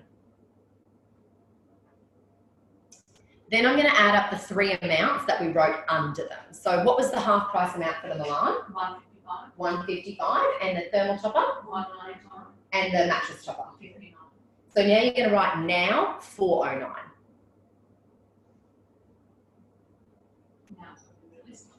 And then what was the was amount again? $897. So I'm going to take the $409 away from the $897. So we're saving $488. Exactly, Trace. That's what they say. Oh wow, $488. I mean, that's $100 more than what the King Milan was. Exactly, and they're getting all the other stuff for free. So when you actually say, so Corinne, that means you're going to be able to get your king size Milan, the queen size thermal, and your queen size mattress topper. If you bought that all today, you'd pay $897. Now, when we have your wow parties, that's your 1,000 in sales and your 2 bookings, you're going to pay $409. So that means you're going to save $488. And they honestly, they say, wow, that's awesome. So here's another little fun line for you, and I use this every single time. I'm going to say to them, and you can listen to it first, I'll say to them, now you're going to hear me banging on about those 2 party bookings, because without them, you would actually need $4,880 in sales to save the same amount. Does anybody know what that's all about? How that's worked out? No. Sammy, how's that worked out? 10% of your total sales is what credit you get as a host. That's right. So the saving amount was $488. If you just whack a 0 on the end of that, that's how much sales. If I had a $4,880 party, I'd get 10% of sales still. So I'd still get $488 off my wish list. So it's either 1,000 in sales and 2 party bookings, and I'll save $488, or I have a $4,880 party with no bookings, and I'll still save $488. it's got quite an impact, doesn't it? So, and then I will actually say to them, so either you invite all your really loaded friends, or you just get 2 of them who want their linen a whole lot cheaper. And that sounds way easier, doesn't it? Then, you know, how many people have got friends that are, you know, going to spend thousands of dollars so they can get $488 off? Getting in front of the argument of people who say, oh, but I don't have friends with money. Yeah, Or exactly. my friends are just as poor as me, they don't have Exactly. that much money. That's even better. That's Yeah. They want to save that money just like you do. They're not loaded. They don't Absolutely. have all that money to spend on them. They want their price done. Absolutely. Most of us do not have loaded friends who are going to spend thousands of dollars. So it shows them that, and I say to them, you're going to hear me banging on about the 2-party bookings. And I'm going to bang on and bang on and bang on about them because without them, you'd need $4,880 in sales to save the same amount. So once you've worked out what their was, now, and save prices are, remember, if you want to write this down and highlight it, just add a 0 to the end of the save price, and that's what they would need in sales normally, which if you work it out, 10% of the save, whatever that amount was, is they will still save the same amount. Yeah. Is anyone confused by that concept? No? We're all good? Yeah. Yeah, beautiful. Cool. I know when I first heard it, I was like, huh? Like it didn't really make sense, but the more you let's say the saving was $250 on their wish list. If they had a $2,500 party and no bookings, they'd save $250 as well, or $1,000 with 2 bookings. So it's just a really good line to get out there, and that's why the bookings are so important. That's why I'm going to be banging on about them. So the wish list is so important. I cannot stress this enough. So who currently writes it down like that, putting the things in there, writing the price, crossing it out, and writing a half price item? Sammy, you do? Ash, you do? Beautiful. The rest of us, it's a really great one to take home. And if you're not doing that, it really will make the biggest difference to your host goals. Who does the was, now, and save price underneath? Sammy, beautiful. Ash, perfect. Yeah, do now, good girl. So again, write it in on your master if you need to remember that, because it's one thing to just have those amounts written down there, but when you add them all together, that's when it really does give that wow factor as well. So that's the most important thing. That's step 1, that's super important. The second thing that's really important is the guest list. Because remember, the parties that cancel is because nobody's coming. And nobody's coming because they probably haven't invited enough people. You know, they've gone home, invited their 5, friends, and 3 of them have got something on, so 2 of them can come, and then they think they're wasting your time. So how many people are we saying to our host to aim for at their party? Yep. Any other numbers you want to throw out? 20, yeah, aiming for 20 at your party. I always say, personally, my number, I say aim for 8 to 10 at your party. 8 to 10. And if you get more, you're awesome. And if you get less, please don't stress. I'm going to be there, rain, hail, or shine. So I want 7. That's what I'm aiming for. So I say aim to get 8 to 10 at your party, which means you'll want to over-invite because not everybody can make it. And if you get 8 to 10, you're an absolute legend. And if you don't, please don't stress because I'm going to be there, rain, hail, or shine. And that reassures them that if they've got, 7, they're not going to say, oh, I don't have enough people coming. I would probably lower it from the 20, just purely because if you said to me, aim for 20 people at your party, I'd be thinking, fuck, I'm not going to get 20 people at my party.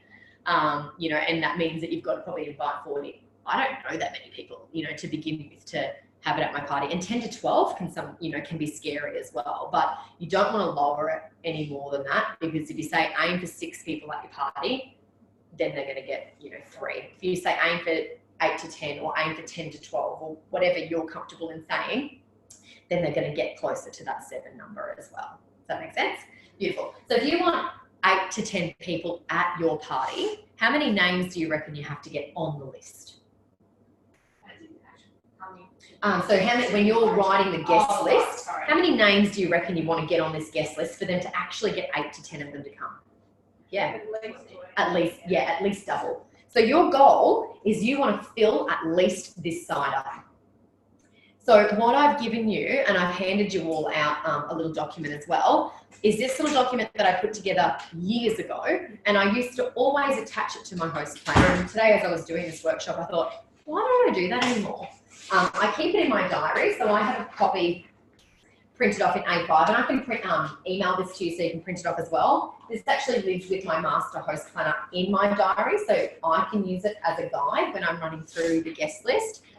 But it's also a really great document to just have printed off and paper clipped inside your host planner, so that your host can, even after the party, can keep extending on this guest list as well. But you want to get as much of it done as you possibly can when you're sitting there with them in the living room. So you can see there at the top, I've got how to use your Inspirations magazine. Show the Inspirations magazine to everyone you're inviting. For those who can't attend, they can place an order. Most of my hosts have $300 in orders and one booking before I arrive. This means we're on our way to a wow party before we even start. So that's setting an expectation. Does it always happen? Nope. But if it's like the expectation that most of my hosts have 300 sales and one booking, it gets them actually thinking about doing it. Call me if you need extra copies, and guests who come to the event will receive their own copy, obviously, to look at. Who to invite to my event? The success of Lorraine parties depends on the number of guests you have in attendance. This list provides you with some suggestions on who to invite. Aim to have 8 to 10 at your party. It's best to over-invite and ask your friends to bring a friend with them. Remember, if they can't make it, ask them if they'd like to order anything or if they wanted to host an event themselves. You'll notice I've changed the wording over to event. That's just something that's come through from All Stars, is that this eventually will change from being a party to a home styling event. So it's just a bit of terminology and lingo that's changing, so I've just fixed it up on here. So then we've got Frank. Have you all used Frank? Are you familiar with Frank before? Yeah. What I don't want you to do is say to people, now I'm going to Frank you, or we're going to, use Frank, whatever. Frank is for you to keep in your head. It's amazing how many times people have said to me, I'm going to Frank you now. It's like, that sounds intrusive. So we're going to start with friends. And normally when you say to somebody, okay, so let's do friends first. So what I want you guys to do right now is open to a blank piece of paper, and we're going to create a list together as well, as if you were hosting a party. So I want you to pretend that you're booked in for a party, you've got your guest list now. The next thing we're doing is creating a guest list for your party. And I'll say to you what I say to my host. Don't worry about whether you think they will or won't come, just get the names on the list. So first thing I'm going to do is start with your friends. So I want you to write down as many friends that you can think of. Go for gold.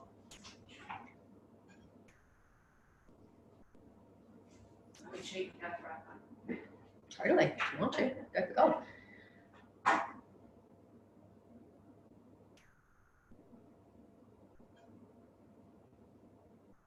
So within that, that's your best friends, any friends from work, friends from partner or hubby's work, friends from school, friends getting married or having babies. If you go to church, any friends from church? If you play any sports or go to the gym, so anybody you know from there. And family friends as well. Extended.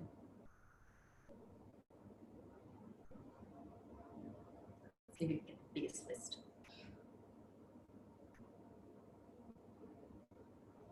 And just put your hands on your head when you finish your friends list.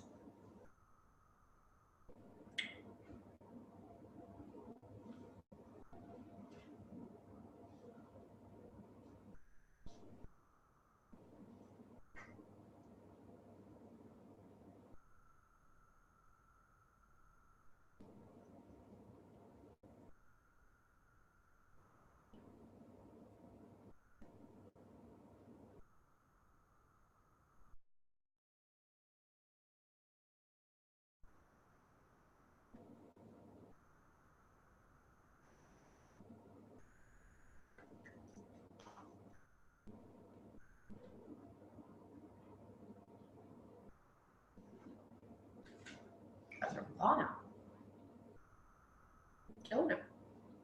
No? Once you've got your friends, put your hands on your head and we'll move to the next category.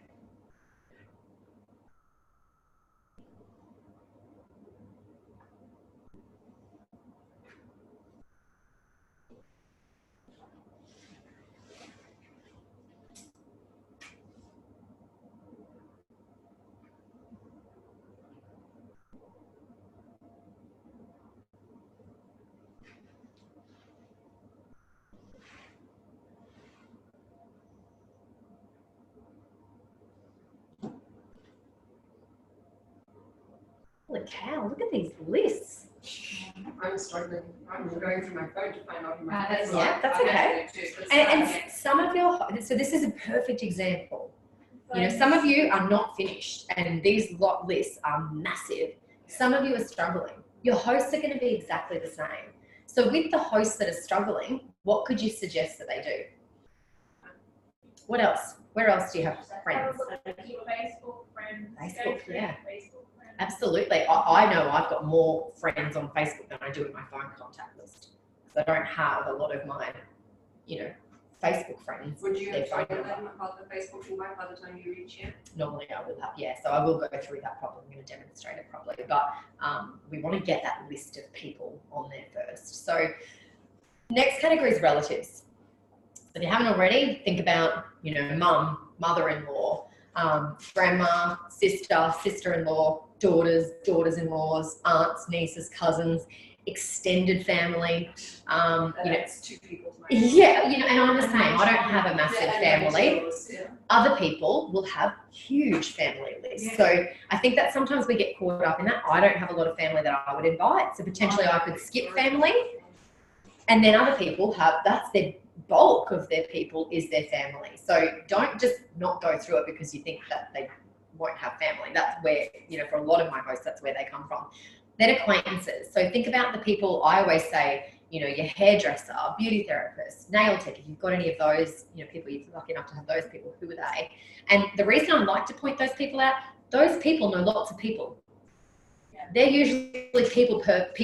So they are going to be, you know, more likely to host a party because they know lots of people as well. You know, if they know their accountant or their post office person or whatever, these are great people to go to as well. Then your neighbours. And I say to them, you know, who lives in the same street as you? Or at your old house, do you keep in touch with any of those neighbours? Or, you know, a really specific question to ask is, you know, if I'm doing Brisbane parties, I'll ask, who do you know that lives on the Sunshine Coast? You know, if you're doing a party in Sunshine Coast and you want to be partying in Brisbane, who do you know that lives in Brisbane? You know, who do you know that lives in Deception Bay? If that's the area that you want to get into, and, you know, if you're partying in Brisbane and asking that question, those people might not necessarily come to the party, but I'll say to them, tell you what, if you can get out of a party, I'll have something extra special for you. Because that's my goal. I want to get a party back on the Sunshine Coast, not in Brisbane. So you can use those specific questions to get different bumps on seats as well. Who do you know that's a party person? You know, that's a great question to ask. Who in your friend circle is the party girl? We all know one. We all know a friend that is the serial party person. You can guarantee she's probably going to book a party. So then kids, and this will always lead you to another circle of people as well. Teachers, you know, friends from mother's group or daycare, or, you know, mums from school, mums from sports, mums from daycare, anyone who's pregnant. And the reason we ask that is, what do we specialise in as well? Baby showers. And the reason we said, you know, anyone who's married is bridal showers. And you can make a point of saying that to them as well. We specialise in baby and bridal showers. So if there's any of those girls there, you might like to encourage them to get the girls together as well. So some of you are still writing, which is phenomenal. Seriously, it's awesome. Don't stop writing. So add it up. I want you to tell me, how many have you got on your list so far?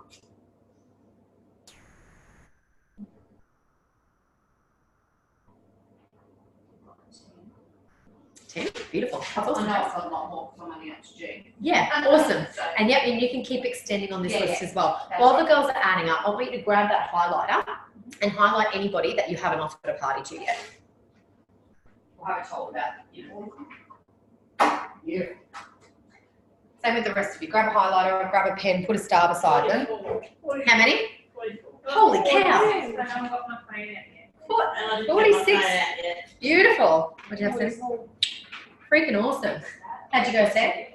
What's 7? Beautiful. You know what? That's But I know 3 of them won't do it because I've already asked. so there's 4 that will. Well, Maybe. You don't know. Remember, it's about focusing on what is in your control, not what's out of your control. And yeah, go for gold. Oh, you know where it is down the hallway. At All Stars, we were talking about your reticular activating system. Can you remember what that was all about? I do, but I can't remember what it stands for. Reticular activator system. Exactly. Yeah, you're right. That you'll seek out what you think of. So if you are sitting there thinking of making a recruit to find one, if you're thinking of a red car and you're driving down the road, you'll see 10 red cars. But if you're not thinking about the red car and you're driving down the road, you won't see.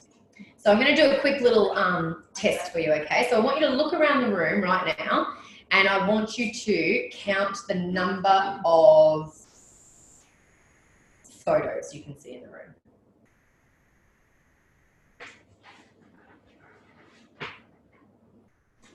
You good? Got your number? Close your eyes. And when I open them, I want you to tell me, no, actually, keep your eyes closed. I want you to tell me how many books you saw in the room. How many what? Books. Keep your eyes closed. 4. Yeah. How many books did you count in the room? Trace? 2. Sammy? No idea. Trace? No idea. Sarah? I didn't count photos. And Ash? Beautiful. Open your eyes. You weren't looking for books, were you? No, that's what I feel like. Did you count? Exactly. So you weren't looking for them? Yeah. You didn't see them. Yeah. So you were looking for photos, and it's a bit like looking for opportunities, looking for bookings, looking for recruit leads. If you're not looking for them, you're not going to see them. It's like if you've ever bought a new car. Has anybody ever bought a new car? Yeah. Did you ever notice that you'd never really seen that car on the road until you took that car for a test drive, and then all of a sudden everybody had the same car as you? It's not just because all of those cars just immediately jumped onto the highway. It's because you were actually focused on them and you were looking for them. So for you, what you're focusing, your first focus was, there's 3 that won't do it. That's what you're looking for, and potentially that's what keeps coming to you as well. So if you can shift your focus to, hey, there's 4 people here that I don't know if they will or they won't. You know, forget about those ones. If you already know that, whatever, don't focus on them. Focus on the opportunities that you've got in front of you, and they may keep presenting themselves. Is it the ones that are really keen on actually concentrating on what you're saying, or Is it the ones that what, the sorry? ones that actually watch what you're doing and you know what I mean? For recruiting, is that what you mean? For recruiting. You never can pick it. I'll tell you a funny story. Beautiful Amanda, who came to All Stars, when I did the party with her and her mum were sitting over this side of the room, and I probably had about 14 people in the room, and I had most of them engaged, and her and her mum the entire time talked through in the entire demo, and just the looks on their faces as well. Her mum looked sour, like really quite sour, and I thought, oh, she's not enjoying herself. Like, I'm thinking she's, you know, having a whinge, or I don't even know, but just kind of based on what I could sort of see in my peripheral with them, I thought they are so not interested. It came to order taking time, and it's my job to offer every single person, and I'm thinking, they haven't even heard what I've said, because they've literally been talking the entire time. So they're probably not going to buy anything. They're certainly not going to book, and they're not going to join the team. Well, of course, I went through everything, and Sue's mum instantly had this big smile on her face, and she said, Amanda and I were chatting the entire time about how she could do this, you know, if this could be something that, you know, she might like to do. And I was like, oh, really? I'm thinking, all right, I'm so glad I offered, because they weren't going to say that to me, but that was what they'd been chatting about. And then I offered them a party, and they said, yeah, we think that might be a really good way to kind of gauge if, you know, our friends and family might be interested. And then they both bought. So not necessarily, you know, some of them will be asking questions and giving those kind of, you know, vibes that they're, you know, that they're into that. And we'll have one of the boot camps is solely about recruiting as well. So we'll really go into that, but don't ever think for a second that just because they're talking or they're this or they're that they're not engaged. Women are pretty amazing. We can do multiple things at one time. So you just don't know what they're actually talking about. In this case, you know, the faces and the expressions, I was thinking, oh God, they hate me right now. They're, you know, saying how shit I am or whatever. And it was, you know, the opposite. So don't judge a book by its cover. So we've got beautiful lists, and I want for you to actually use this list. If you haven't already written a backup list into your diary, please, please, please, when you get home, write this on your to-do list. It's the red tab in your diary, and this is the perfect space to write all of those people down. If there's somebody in there that you haven't told that we have a new catalogue, or you haven't told about the February offers yet, then these are the first people you want to get on the phone to offer as well. Sounds like a plan? Yeah. Beautiful. And then the very last thing in your host planning, so you've done your wish list and you've done a beautiful guest list now as well.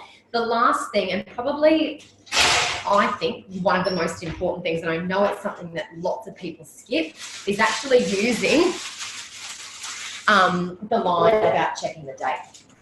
So who says something at the moment about going home and checking the date? Yep, beautiful. Yep, awesome. So what I want you to say, you know, when you're sitting there and you're doing all of this and you're at the party, I know I'm fun, bubbly Cass. You know, that's how they see me, fun, bubbly Cass. So if we've done this and it's, you know, lots of fun and all the rest of it, but I haven't said anything about actually checking the date with them, when it comes to the time and, you know, something's popped up or whatever, they're going to think, oh, Cass was, you know, she was lovely. She was super bubbly. She won't mind if I have to push it back a week. Cass does mind because Cass needs to earn money this week, not next week. So it's just that moment where all of this is about the other person on the receiving end, but for just 1 second, it's about, you know, saying that this is my business and, you know, can you do me a favor and double check the date? So on this line, it just says something along those lines, and it's pretty much exactly what I say, but I'll say something like, now, Trace, there's just one thing that I want you to check for me. Could you go home and double check that Saturday, the 23rd of Feb at 6 p.m. is 100% A-OK?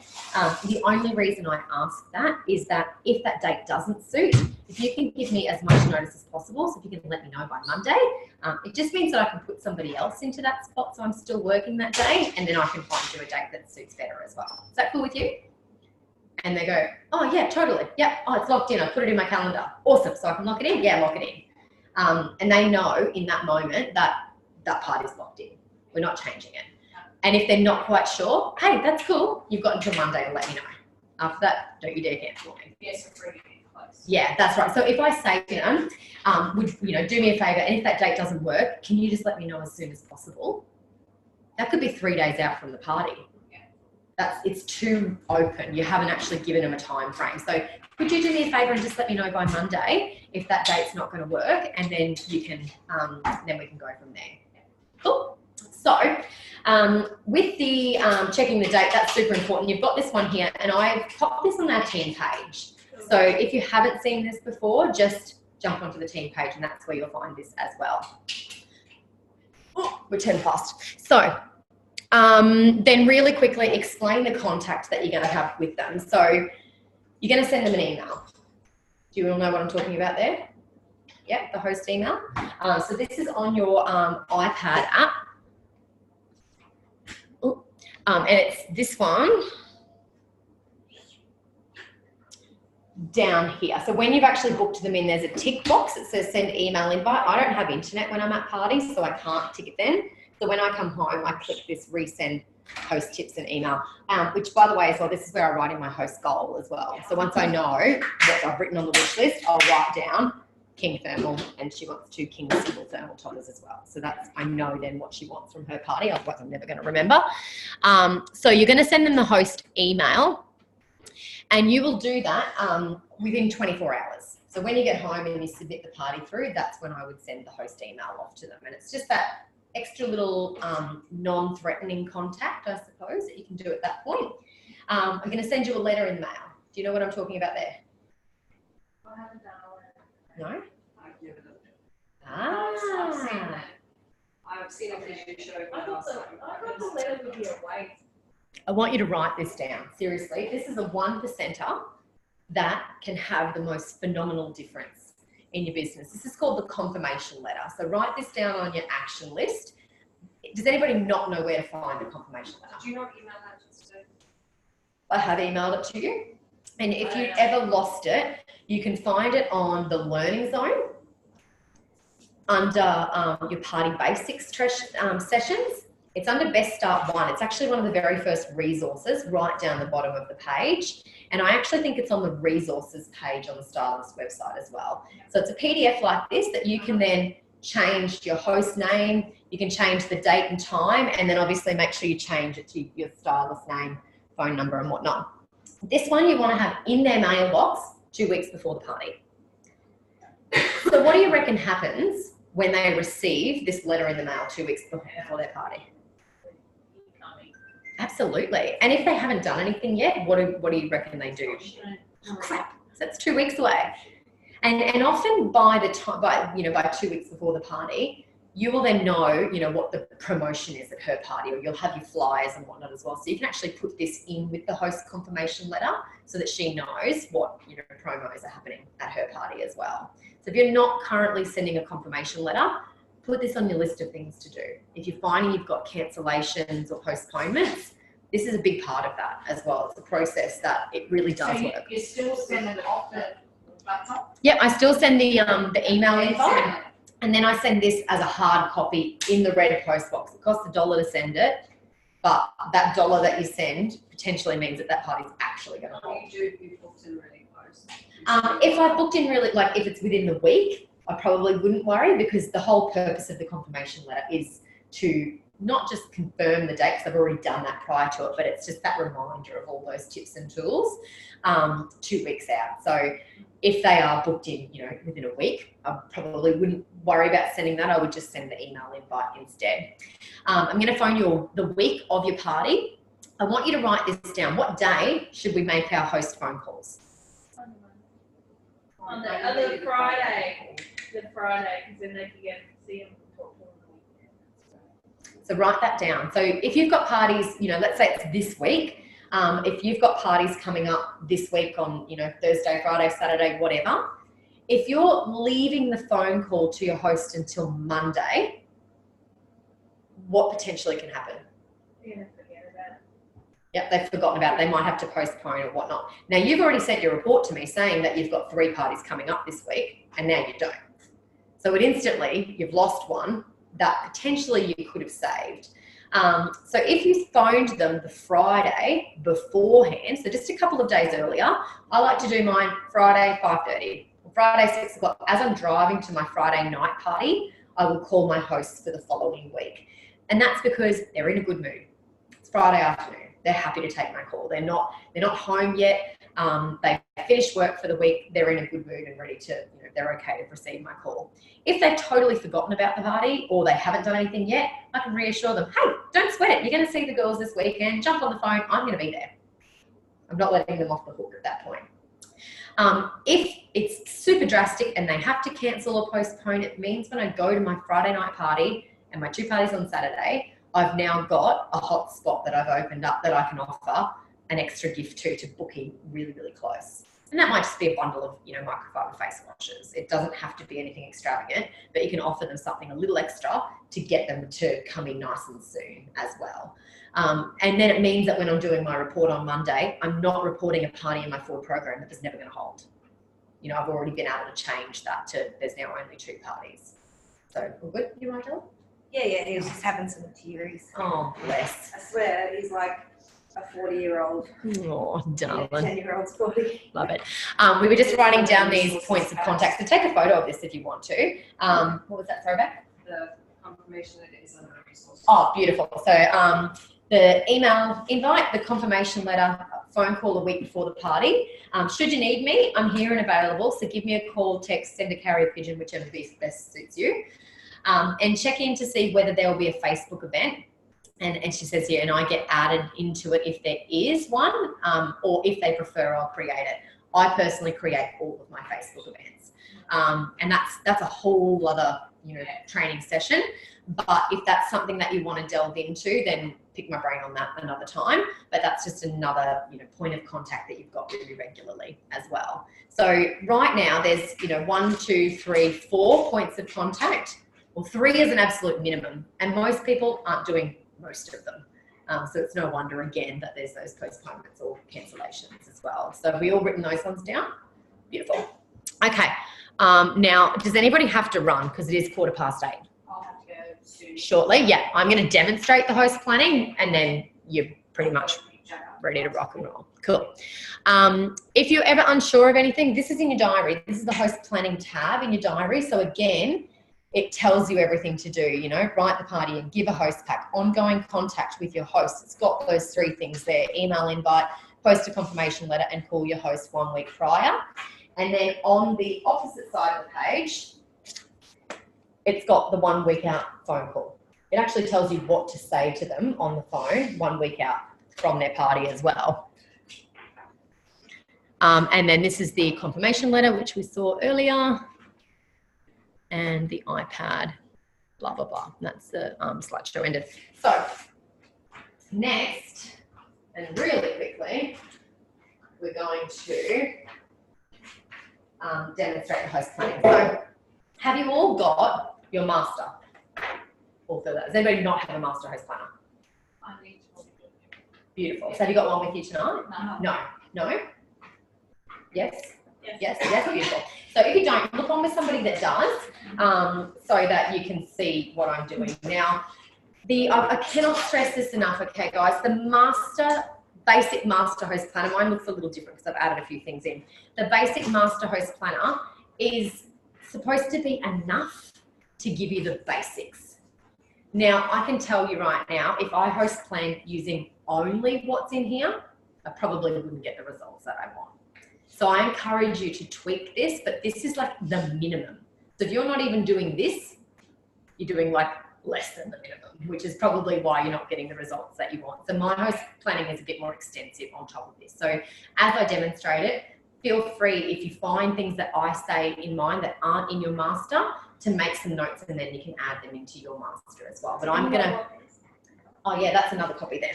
Perfect, thanks babe. So Tracy, you can use that one, and it's just, you can see obviously there's all the highlighted words there. So what I'm gonna do is demonstrate for you guys how I host plan with somebody. You can follow along in your master if you want, and then, like I said, you can sort of tweak yours to suit as well. So Corinne Dallin, because you're quite fresh to this, and because we haven't done your host planning training yet, I thought we would practice together. So are you okay if I host plan with you and you're on the receiving end of it? If you're like pretending that you're going to be the host, I'll do it to you, so you're not actually host planning with me, but you're going to be on the other end of it. Is that all right with you? Beautiful. So what I'm going to do is quickly go and grab a blank host planner. One second. She's gonna Frankie.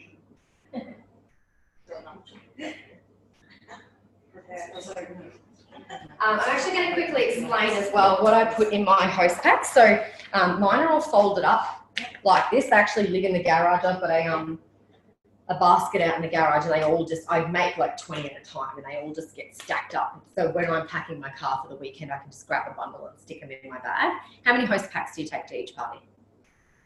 2? Four. Yeah, I take 4 as well, because you just never know. If you've only gone prepared with 2 and you get more bookings, then you're like, oh. So you've got more. Always use those bags. Yeah, I do. I've run out of those. Oh, have you? Yeah, I tried to get some when we were at the support centre, nobody would give me one. I do, only because they sit up nice as well. Because I was looking online at the thing today and wondering whether I should get just plastic. The reason I love these is because in a plastic bag, you know, it's ultimately like this. Yeah. They take it home, they put it on the bench, the pizza carton gets stacked on top, this gets stacked on top, this all gets moved into the drawer over here, and then they forgot about it. Exactly. Whereas when it's a bag, it comes home and it sits on the bench, and they generally don't forget about it, or they hang it off the back of a chair or whatever. So it's just kind of, it's less likely to end up in a cupboard somewhere. Do they use it all? Who knows? Probably not. I just find sometimes it looks empty and I feel like I'm giving them. Yeah. So in my host packs, I always have the host planner.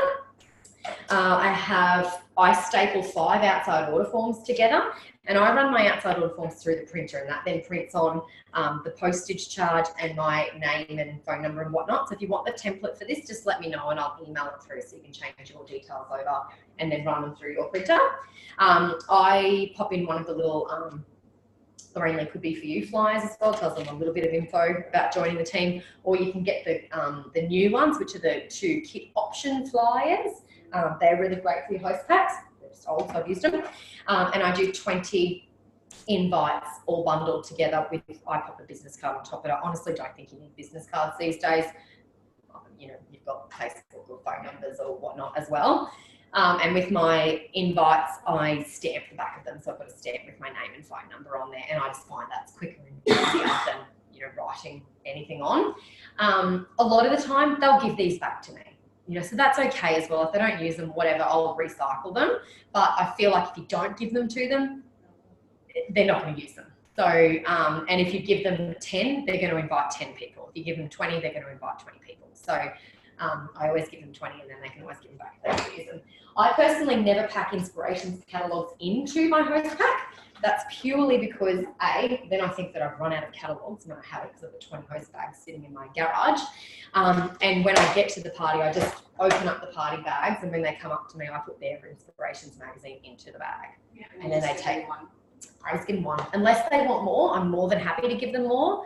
But we have the digital catalogue now. So Yeah, that's right. I find mostly they send their friends a digital link, or I've got a Facebook event for them, and they're not actually physically seeing people with catalogue. If they're happy to take more and they know that they're going to get more orders, go for gold, take as many as you want. But mostly I give So them. most people are using the digital. I find, yeah, they are now. So, yeah, it's done, it's there. And I even have people ask me at the end of the party, can I take a catalogue with me? You know, sometimes it's kind of like, oh, I can't really get anything tonight, but can I take a catalogue and show my husband? And I will say to them, hey, that's totally cool, but if you like, I can actually send you a digital copy, and then that way you'll never lose it. You'll always have access to it. And then if you want to, you know, down the track, you can see the newest catalogues. And that's got their contact details. exactly. So then I'll text it to them straight then and there. I'll copy and paste and flick them a text and say, you've got it right now. And that means that they'll give my catalogue back as well. Because I know mostly they're taking the catalogue because that's right. They're like, oh, I'll go home and I'll check with my husband. Very rarely does anything ever come of that. So I'm cool with them to take a catalogue, but I prefer that they do the digital one.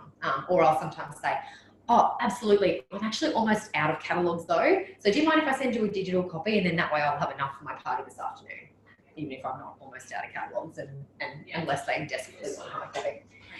So that's what I have in there. And then, like I said, you could, you know, put this into your host planner or put it into your diary so that you can use that as well. So the first thing I'll do is obviously book them in for a date. So, Miss Corinne, my darling, how long will it take for you to get the girls together? Yeah. Would you be able to do it with someone else who wants to take? Of course I can, darling. Yeah, absolutely. Yes, that's probably not a bad decision, because then you can actually take it in as a first timer as well. Who wants to be my guinea pig? Trace. Good. I'm so glad you volunteered yourself.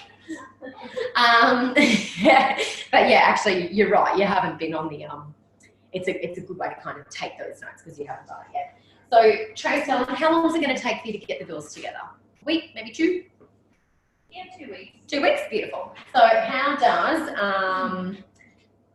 Saturday the 19th sound to you? 2 o'clock. Yeah, sounds good. Perfect. So, I don't know if that's an actual date, but it's not awesome. 19th of Feb. Saturday, so you'll notice that I've only given her, well, actually, I gave her one option. I gave her my next available day at 2 p.m. And if that didn't work for her, I'd just give her my next available day. But we're now going to party 8 days away. And she said 2 weeks, and I went 8 days, and she said yes. So, you know, it's a kind of. actually asked that? I never asked that. I just said my first name. Yeah, so if I haven't got dates available in the next week or two, I certainly wouldn't be saying, what would you like in the next week or two? I would then just say, how does this date sound?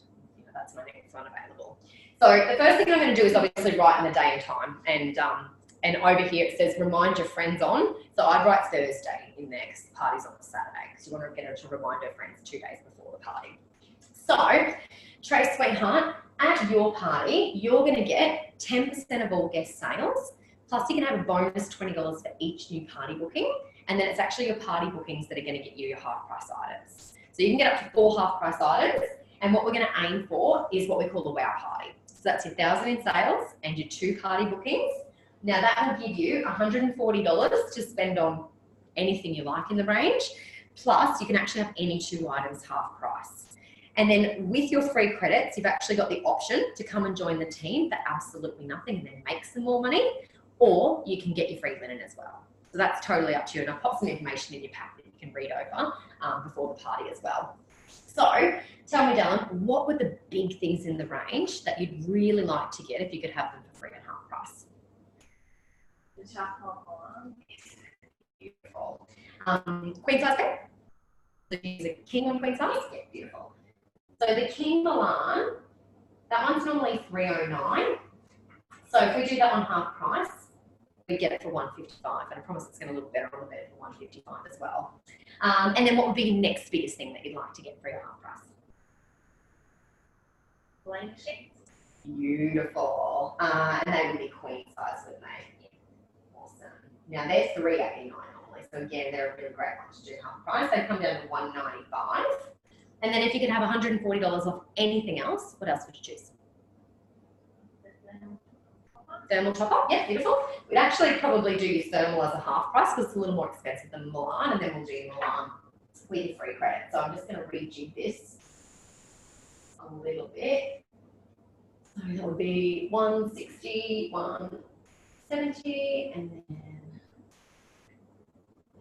thermal. So don't be afraid to cross things out, and that's what I've done. Because the thermal's more expensive, I'm going to put it over here as the half price. So I've now just crossed out Milan and then put the thermal over here. The other thing I can say to Trace is you've got 3 really big ticket items there. You get yourself 3 bookings. You can have all 3 of those half price and then still have your free host credits to play with. But we'll work on the way out party at the minute. 389, 195. So your thermal and your Elena are going to come down to 195 each. And then your Milan with your free credits is going to come down to 170. So if you did all of those normally, you would normally be looking at 390, 780, 1,080, $1,090 worth. With your 1,000 in sales and your 2 party bookings, you're going to get the whole lot, 389, 489, $560. Wow, saving you 530. You reckon? Pretty good? Awesome. Now, just so you know, you're going to hear me banging on about your party bookings, all right? And that is because the party bookings is what's going to save you the most amount of money. So without those 2 party bookings, you'd actually need 5,300 in sales at your party. So unless you've got lots of really rich friends, I encourage you to just get 2 of them who want to get their linen a whole lot cheaper as well, and you're going to be able to save that $560. Sounds like a plan? Beautiful. Okay, so the key to an awesome party is the more bums on seats, the better. I'd say aim for that 8 to 10 people at your party, which means you probably want to over-invite because not everyone else is going to be able to make it. And if you get 8 to 10, you're a legend. If you get less than that, please don't stress, okay? Because I'm going to be there rain, hail or shine. But I'm going to help you kickstart your guest list so that you don't worry about this afterwards. So just thinking of friends off the top of your head, who'd be the first couple of people that you could invite? Christy. Yes. Celeste. Yeah. Cass. Yeah. Sandy. Yeah. Sarah. Yeah. Kate. Yeah. Christy. Another Christy. Yeah. Abby. Another Christy. Carly. Diane. Another Christy. Rachel. Moira. Shaya. B. Victoria. Susan. These are all friends? Yeah. That's awesome. Any other? Norel. Tina. Trina. Michelle. Another Michelle. Amy. Dude, you're going to clean up. Katrina. Yeah. Lee. Suze. Holy Gemma. crap. Katrina, who's on that? Kate? Lee. Suze. Yeah. Kate. Gemma. Yeah. Beautiful. Normally that's not going to happen. And some hosts, it absolutely does. So don't stop them in their tracks. Let them keep rattling it off. Unless she actually eased up on the list, I wouldn't intervene. If you're going to keep rattling them off, I'll just keep writing and keep encouraging. Yep, who else? Yep, who else? Yep, who else? So you can see I've already gone over into the friends column because I've run out of space there. If you start to ease up, that's when I'll come in with those prompters. What about friends from work? You know, Trace, I know you're a cleaner. Is there any clients that you could invite? And, you know, we go, you know, from there. So if you know a little bit about them, what about, you know, the mums from school? You've got kids at school. Do your kids play any sports? And that's where I'll start digging as I go through those categories. So all of these girls, have you covered off all the categories now, or are these just friends? They're just friends. Relatives. Go for gold. Is it Kylie? Yep. Another Kate? Yep. Leonie? Yep. Anna? Yep. Lainey? Yep. Shelley? Yep. Cindy? Priscilla? Beck? Lisa? Bill? Yep.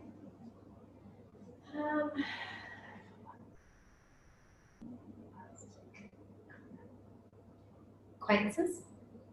Anybody from work? You've got Hayley. Yeah. Elisa. All right, for the purpose of demonstrating this, that's, you know, you generally, that's freaking awesome. You're on fire. Now, quick question before I move on. If I had just handed you the host pack and said, see you in a couple of weeks, how many of these girls would you have been likely to actually invite? No, literally, just the real close friends. Which is maybe how many do you reckon? 20. 20? And that's still awesome. Trace is an exception to the rule. That's not normally going to happen. You definitely will have hosts like that. But this, you know, even we've got, you know, 43 on the list here now. We've doubled what you would have even thought about, and we haven't even, you know, completed the list yet. Now, with this one, I would actually go back and say, all right, now the quickest way to double your numbers is to get them all to bring a friend along. So this is a really fun game. We're going to go back to the top, and as I say these girls' names, if you can think of their friend, sister, or mum, anybody by name that you can add to this list, tell me what those are. So, Christy. And you would just say the first person. Alicia. Yeah, beautiful. So you get the idea. I'm not going to do that now because we've got 43 people on here, but I would then write here, Christy plus Alicia, and I'd say Celeste. And I want it to be quick. I don't want it to take 45 minutes, you know, explaining, you know, who that person is. It's just literally, it's quick. So if you don't know, say pass and make it, you know, make it like a bit of fun, like you're playing, you know, a trivia game. So once you've done that, it's like, holy cow, man, you're going to have the best party in the whole wide world. Now, I've got a couple of hot tips for inviting the girls, okay? For anybody that you get to see personally, I've got some really special little host cards in here, little invite cards. On the back, it tells them all about the party, and it tells them that's got the link to the Lorraine Lee website there, so they can check out the catalogue as well. Now, Trace, are you likely to use a Facebook event for your party? You are. Beautiful. So if you like, what I'll do, just like I did for Sammy, is I'll set a little event up for you so that you can, I've got a template ready to rock and roll, and you can go ahead and add the girls. Now, this is where I actually will show them. I will generally grab out my phone at this point. I'll go into Sammy's event, and this is how quick it is. So I'm going to pretend that Sammy's party is now. I will go through, add Trace as a friend. Then I will actually click on Sammy's party for tonight. And here it's got, well, it's Marzel, but I'm going to just go to Marzel's name, put Tracy's in there. I'm going to set the new date, which was the 19th of Feb. And I'm going to change it to Tracy's address. And then down the bottom, I'm going to take Marzel off as the co-host and put Tracy on as the new host, and we're done. And all their numbers are gone. All their names are gone. All the people that were on Marzel's party are gone. I've just duplicated the event now. So easy. So I don't want you to be scared of this. I can show you how to do this. I've made a little video that shows you how to duplicate the event. But then what I'll say to Trace is, Facebook is so awesome because it's a really great reminder tool. However, if you don't use it properly, it can be quite impersonal. So I want to show you how you can still make it really personal for your friends. So I've added you already, so you can jump in. All you need to do is click on the invite button, and then you can go through and select any of the girls. We've got the names on here, so you can go through and find them and select them all. But down the bottom, this is the key. There's actually a little thing down here. It says add a note with Messenger. If you toggle that on before you hit invite, it actually lets you put a personal message with the event notification. So rather than just getting, you've been added to Tracy's Lorraine Lee party, they'll get a beautiful personal message for you, and you can tell them whatever you like in that point, but they're more likely to actually reply to it from there as well. So you cool with that? Awesome. So that's done. We've already done that side of it, and generally she's actually invited the people before I've even left the party, and now I know it's on because it's on Facebook. So it does work as a really great little extra as well. So then there's just a couple more things, darling. For anybody that can't make it to the party, in your little host pack, you've got a stack of outside order forms. So they can place an order before the party, and most of my hosts will have a couple of $100 in outside orders and a party booking before I arrive. So that works really well with the girls that can't come. Don't forget to remind them. So I popped over here to remind them on the Thursday. Otherwise, life gets busy and they'll forget, and we don't want that. And then if I can get you to do me one last favour, and that's to just go home and double check that Saturday the 19th at 2 p.m. is 100% A-OK. If it's no good, my number's on the back here. could you just let me know by Monday? And that means I can then pop somebody else into your spot and then find you another date that suits as well. Is that okay with you?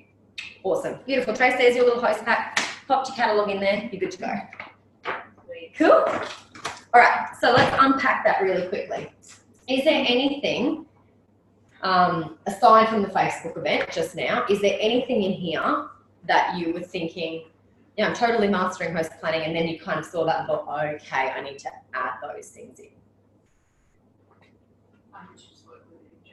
Yeah, you. Yeah, absolutely. Yeah. Ash, anything for you? I've said it to you before, and I go over this, and it's easy, and I can do it, and I get it, and I'm totally with it. Yeah. And then I go to put it in practice, and I can't. I struggle so hard, and it's obviously showing. Yeah. But it's more that I can't seem to command the situation. Okay. Somebody will come and they'll have babies crying, and they just want to grab the bag and they want to go. They're Yeah. booked and they're done. Yeah. And they don't want to sit down and go through this. And I struggle to take control of the situation Yeah. and just calm it down and say, I just need 5 minutes. I struggle to do that, especially when you get to the list part, because they're like, oh, don't worry about that. I can do that. I know. I know what's going on. I've got a feeling. And it just rolls away from me, and next minute I'm giving them a pack and they're going. Correct me if I'm wrong. I've got a feeling that maybe this is it. You might be taking it too seriously. Maybe like that's the only thing I can think of. We've got another girl in Jodie's team who's just the most gorgeous thing, but she's just so serious about it. I'm a serious person. Yeah, and it actually can be quite intimidating and can seem like hard work.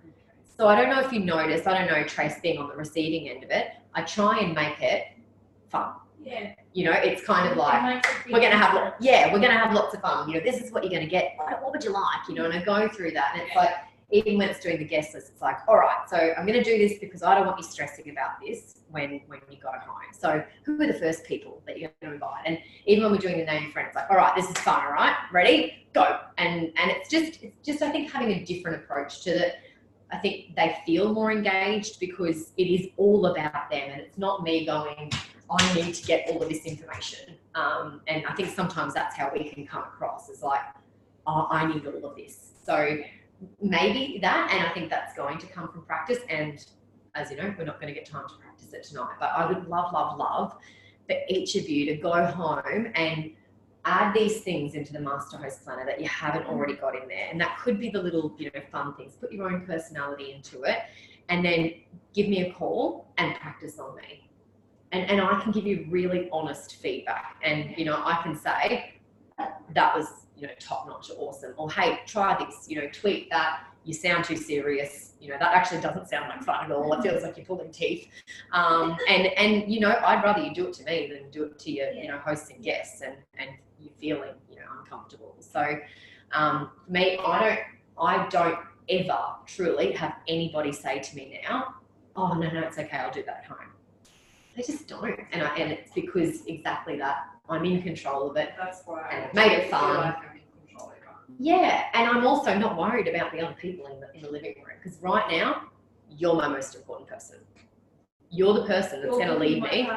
Yeah, you're going to have your The rest of you can go jump right now. Unless somebody is literally bursting to get out the door, and then I'll say, Trace, I've got some hot tips for you, and we're going to do this, and we're going to have lots of fun. Do you mind if you grab a quick cuppa, and I'll do Sammy's order, and then I'll come back to you straight after? She goes, yeah, sure. And because at that point, I haven't taken her order yet, because I've gone in the order. If you've already taken her order and taken her credit card, she's gone. She's checked out, man. The second you don't pay attention to her anymore, she's you know, she's gone. So she has to come back to me because she hasn't done her order yet. So that's probably, you know, a big thing as well. So I book them in, I do this process, and then after that, it's what can I get for you today? And then that's the last part of it as well. So that is it for tonight, because we've gone well over time, so I do apologise. But I just want to quickly go around. Has anybody picked up anything in particular tonight? I'm making them check the date. Beautiful. Perfect. So double check that date. Awesome. And Trace? Sending the letters out. Beautiful. Confirmation letter? Actually, Yeah. And I think practicing practice before you get to your party. Practice on your kids. Practice on your, you know, your friends. And you guys just all created the best lists of people. So I see massive opportunities there in people that you haven't spoken to yet that you could book in and you could be, you know, doing this with as well. What about you, Sammy? Duplicate the event when you book the party. Bingo. Yeah, done. It's easy. It's all set up then. Trace? Yeah, basically just the next step from after I make the course and I've got the party, what I need to do. Beautiful. Yeah. Quick, That's hands right. off. Beautiful. There. To host planning, because I didn't do that in my things. I've just gone around and spoken to them or just got through the bag of them and Yeah. what happened with the thing. I haven't gone through and done that. Yeah. So you're doing wishy-washy host planning and that's giving you wishy-washy results. Yeah. So this is being really purposeful in you know, what you're doing as well. So I love that. And Ash? I like the sheet that you're putting around, I think I'm gonna start putting that in each host planner and going over it as well as I can. Beautiful. I've emailed it and you should be able to print it to like 2 A5s if you like, so that you can pop it into your host planner that way as well. And I've got the beautiful Leonie still there. So Leonie, my darling, what was the number one thing you took away from tonight? I liked the line that you use about you're going to hear me banging on about the 2 bookings because without them you'd need X amount of dollars in sales to pay the same price. That's awesome. So that was about the line about you need X amount of, you're going to hear me banging on about the bookings because otherwise you'll need X amount of dollars. That was Leonie's big takeaway. That's awesome. And how many years has it been, Leonie? 3? Yes, just over 3. Still learning new things. How cool is that? Yeah, it is cool. Love it. And Miss Melina, what was your take home, darling?